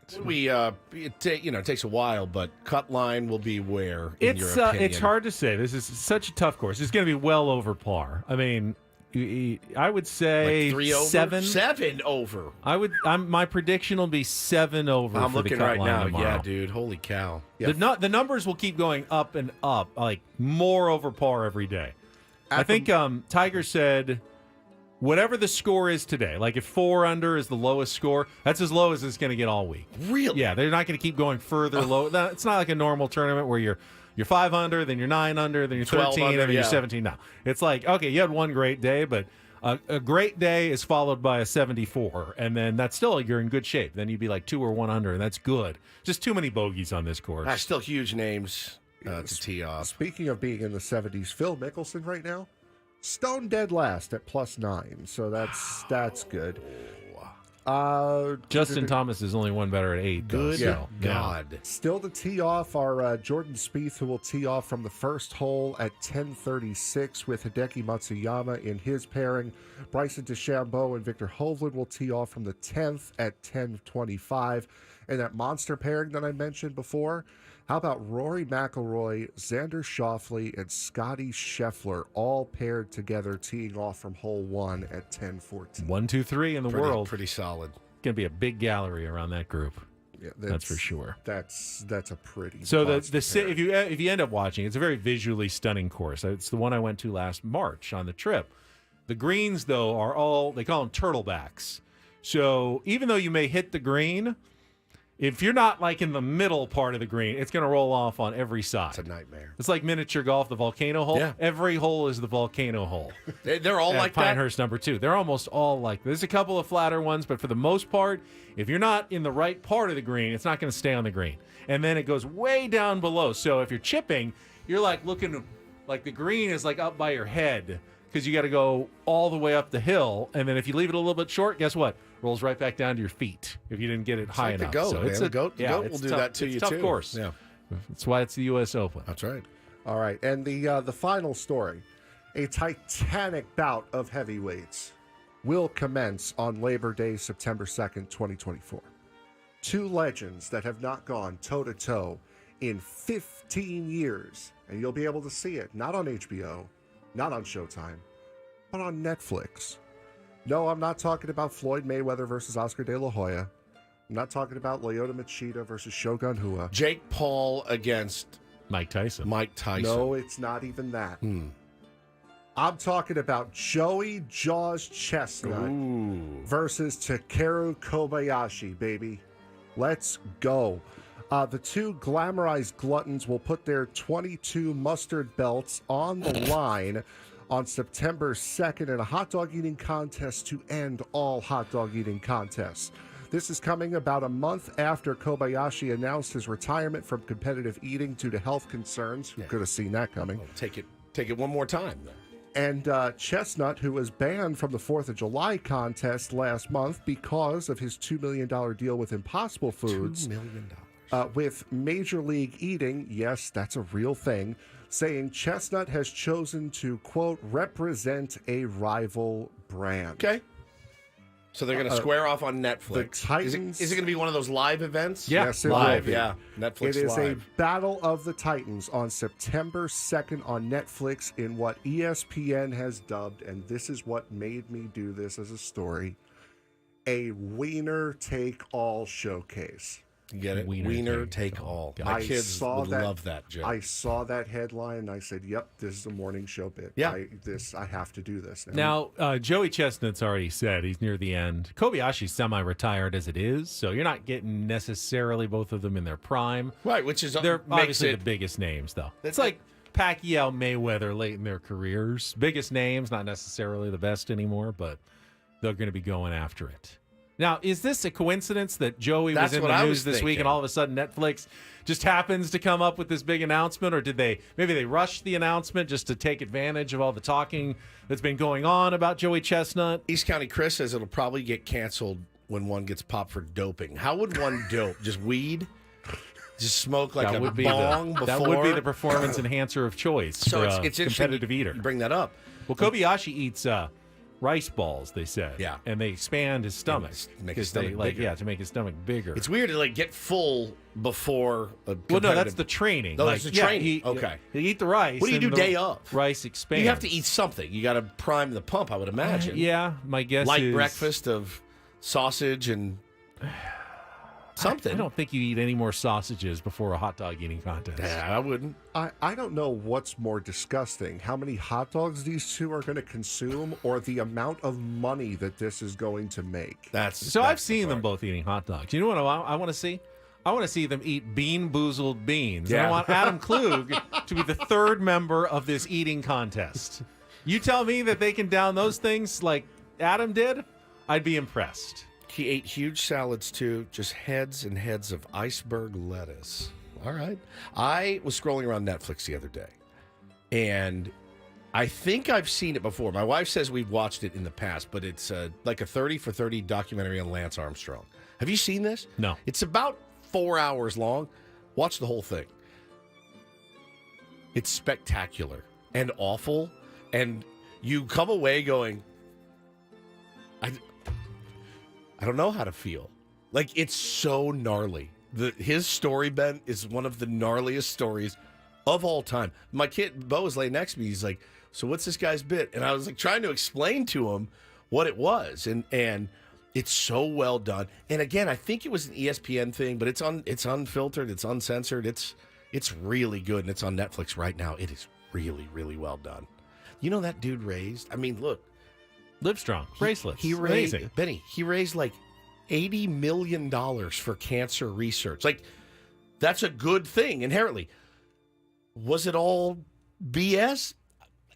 Yes. Well, I mean, he really had cancer. He really did, and he really beat cancer. But you watch this thing, and you watch him talk, and you're like, I can't. It's hard to like. They actually interview him and talk to him. He's he all opens over up. it. Oh, he opens. Does up. anyone ask the question if you could go back and change? Yeah, he wouldn't. He wouldn't change. He still. He said he wouldn't change anything. Well, I mean, makes you you a little can bit insane, justify but- that. He said, if I hadn't won those Tour de France titles, then I wouldn't have had the opportunity to do the good I did. And you wouldn't have won. I mean, he was a bad dude. And so like, many guys were doping. You gotta feel like I would have had no chance to win right. if I It's didn't. weird. So, It's the weirdest. You can talk yourself in circles about that guy for the rest of your life. like baseball steroid era. People want to say it's black and white. You know, well, you cheated, you lose. They all were. I told Bo this. I go, look. I said, it's not like what he took. It's not like he didn't have to work hard, right? He didn't take a shot. It was like, oh, look at me. I can ride a bike. Like, there's no doubt that Barry Bonds, all these guys, they grinded their ass off. Certainly, obviously, they had an advantage. But when you watch the Lance stuff and you just go, bro, you were like the worst guy. He was a bully. He was mean as hell. But it's a good example of when you get caught, best to just come clean early. He would sue people. He would do congressional hearings in line. I mean, it was so gnarly to see. Makes you so uncomfortable. That's the mark of a good documentary, though. I mean, remember awkward Mark McGuire in front of Congress? Yes, dude. And Rafael Palmeiro. And I mean, it just the digging in, watching somebody dig their hole it's pretty gnarly. So it was really good. Really, really good. Really quick before we go to break, Patrick Cantlay just made it a 3-way tie for the lead at 4 under. And to your point, wasn't there one cycling tournament, I don't expect you to know this off the top of your head, but where the top 32 riders were disqualified? Oh, yeah. for I mean, doping? it was Like every... the top 32. Yeah, it's tough, man. The guys that were trying to do it clean back then, you're like, I have no... One guy said, he was same height, weight. They had the exact same O2 level. Lance beat him by 28 minutes in one. He goes, we should be twins. And he beat me by 28 minutes on this leg. 28 minutes. You were telling me he just wanted it that much more? That EPO, that blood spinning stuff. It's fascinating, dude. It's such a good documentary. If you have, 4 hours to burn this weekend, it's really well done. All right, we're going to take a quick time out. When we come back, we will give away some more of those tickets to the big event coming up to the Escondido Mall, the Off-Road Nights Dirt Lifestyle Expo. Woods is very excited about this one. It's not that. It's the way you sell it.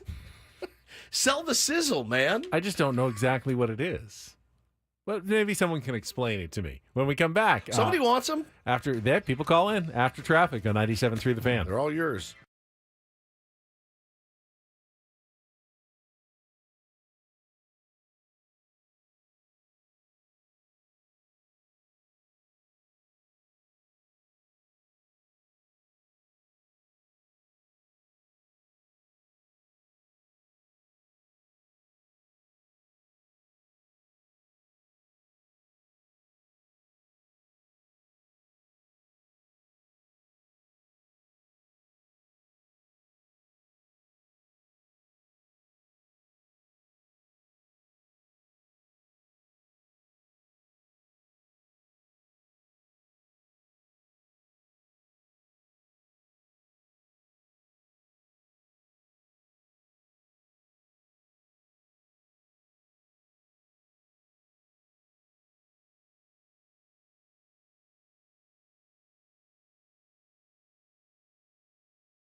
sometimes you have to juggle multiple things at once. Like balls. When Juggle you- well, balls yeah, and I stuff. mean, Bowling sports. pins.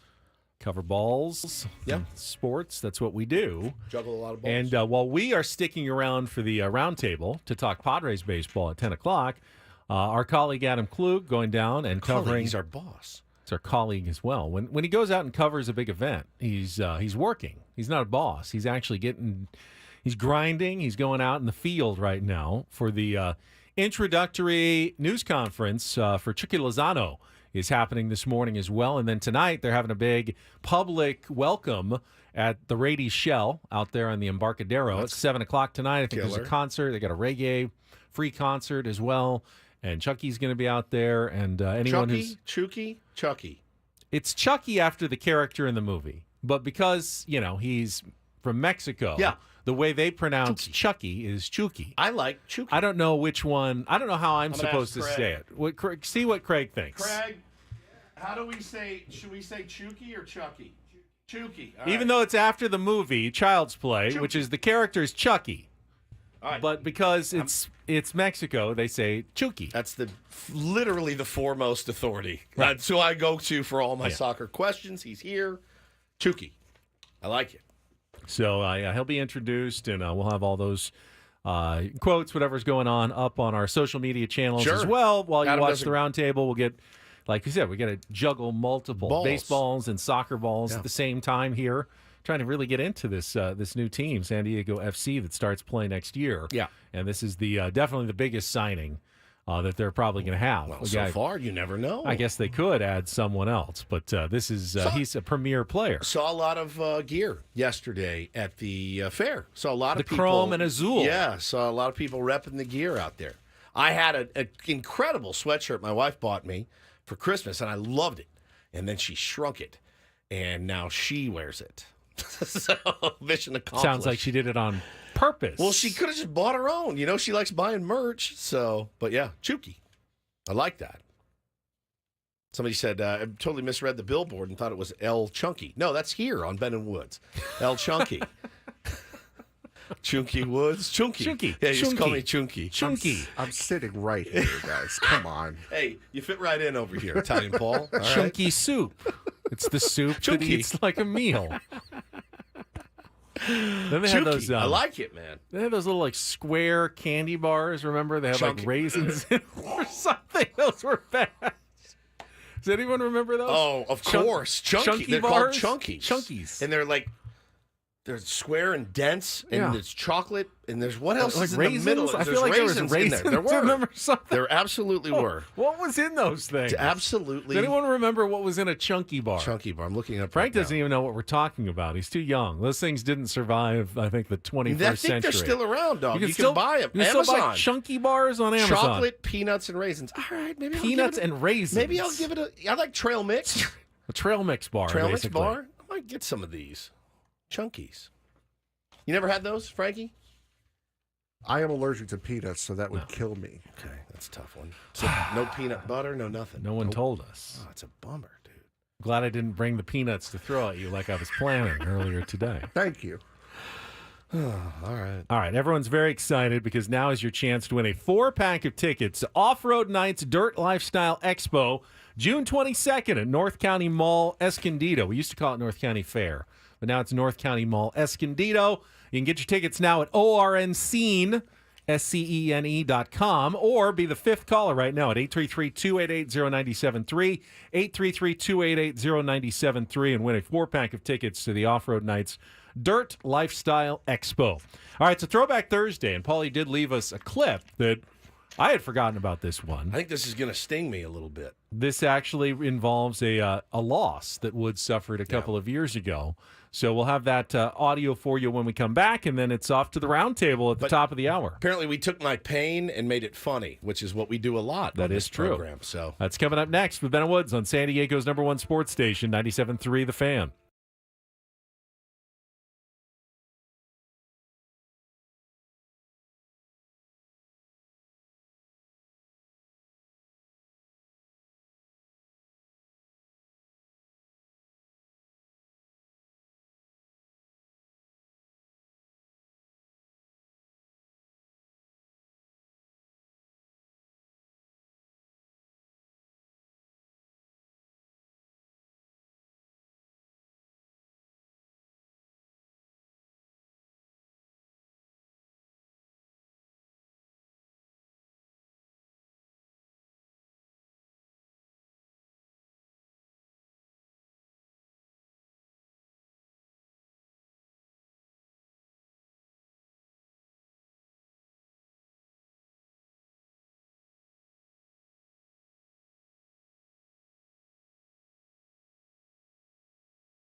third annual-ish Chrome Tour Ben & Woods Open.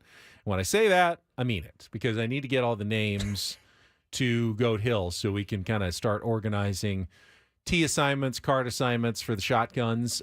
Don't miss out. The morning is pretty much sold out, Paulie said, but there are still some slots available for the afternoon, 1 o'clock shotgun. We got food from Goat Hill, from Jersey Mike's, Better Buzz Coffee, Maestro Dobel Tequila. Virgin Beer is going to have cases and cases of beer for everybody.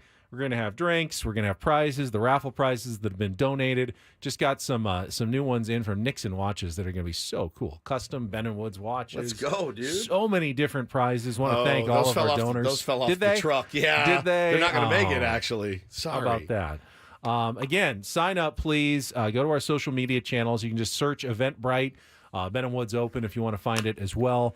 And if you're not a golfer, please come by. Come hang. Next Wednesday at Goat Hill Park in Escondido. You can enter the raffle, and we'll have a heckle hole set up right there at the clubhouse where you can heckle people teeing off on the 10th tee, and that's completely legal. Every other shot, no, don't heckle people. But on the 10th tee, you can go ahead and try to noonan them or whatever you want.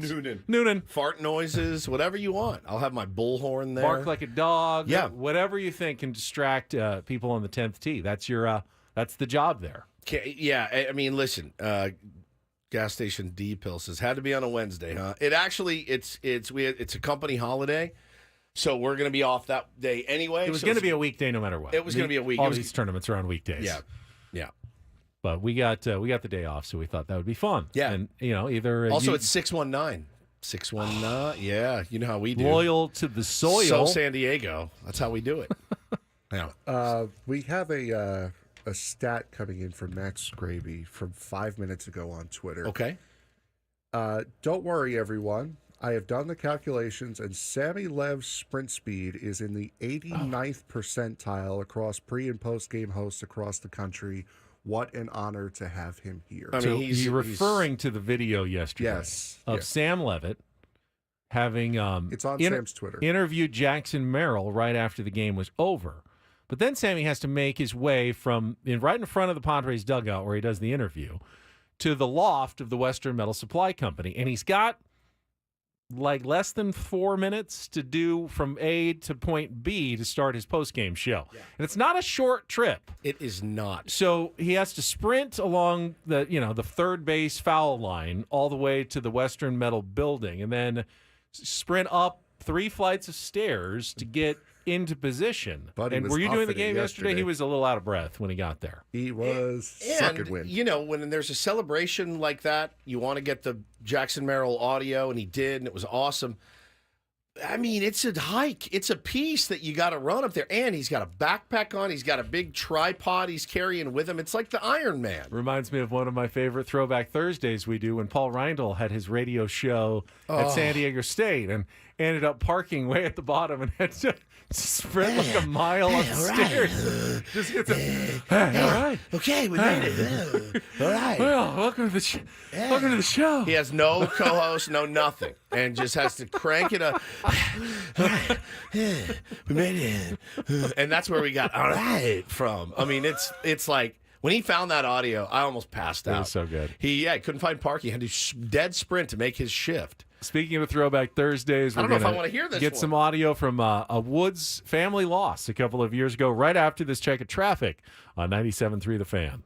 From the night.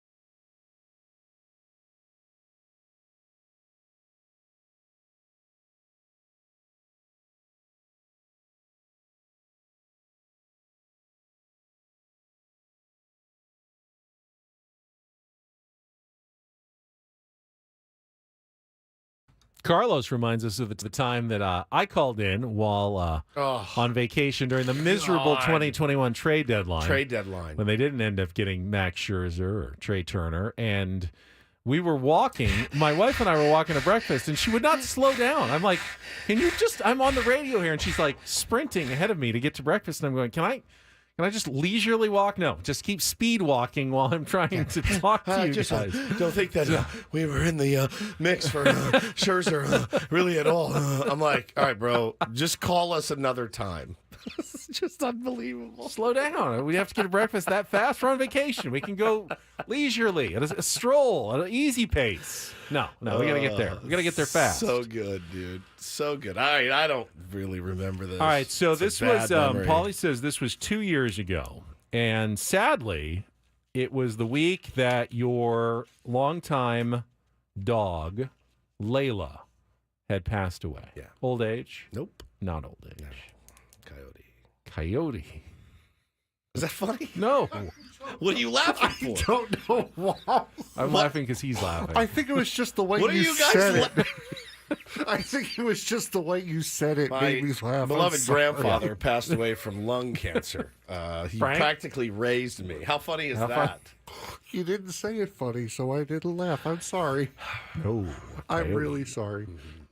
So that led to, well, I'll just let the, clip explain speak for itself here.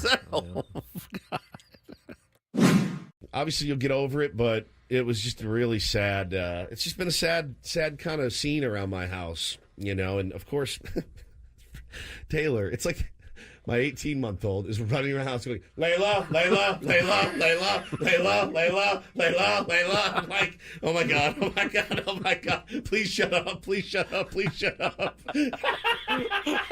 He's never said it before in his life. Never once. Layla, Layla, Layla, Layla, Layla, Layla, Layla, Layla, Layla, Layla, Layla, Layla, Layla. When this dude, he's like Rain Man. When he gets on a word, it's over. He discovered Baby Shark. Shark, shark, shark, shark, shark, shark, shark, shark. Same Never way. Shark, shark, shark, Still? shark. Same. Five! I put it on the TV. Baby, baby, baby, baby, baby, baby, baby, baby, baby, baby. I got to get audio for you guys. You'll lose your mind. It's the funniest thing Losing ever. my mind right now. It's like he literally is like Rain Man. He really is. I got to go to Target. I got to get my underwear at Target. I've got to go to Target. Target. I got to go to Target. Target. Target. Target. So like every time he says her name, I'm like, she's not here, buddy. She's not here. She's not here. Layla, Layla, Layla, Layla, Layla, Layla, Layla, Layla. It's unbelievable. So yeah, in my house is basically that's it, man. Shark, shark, shark, shark. Pointing at the TV. Shark, shark, shark, shark, shark, shark, shark, shark, shark.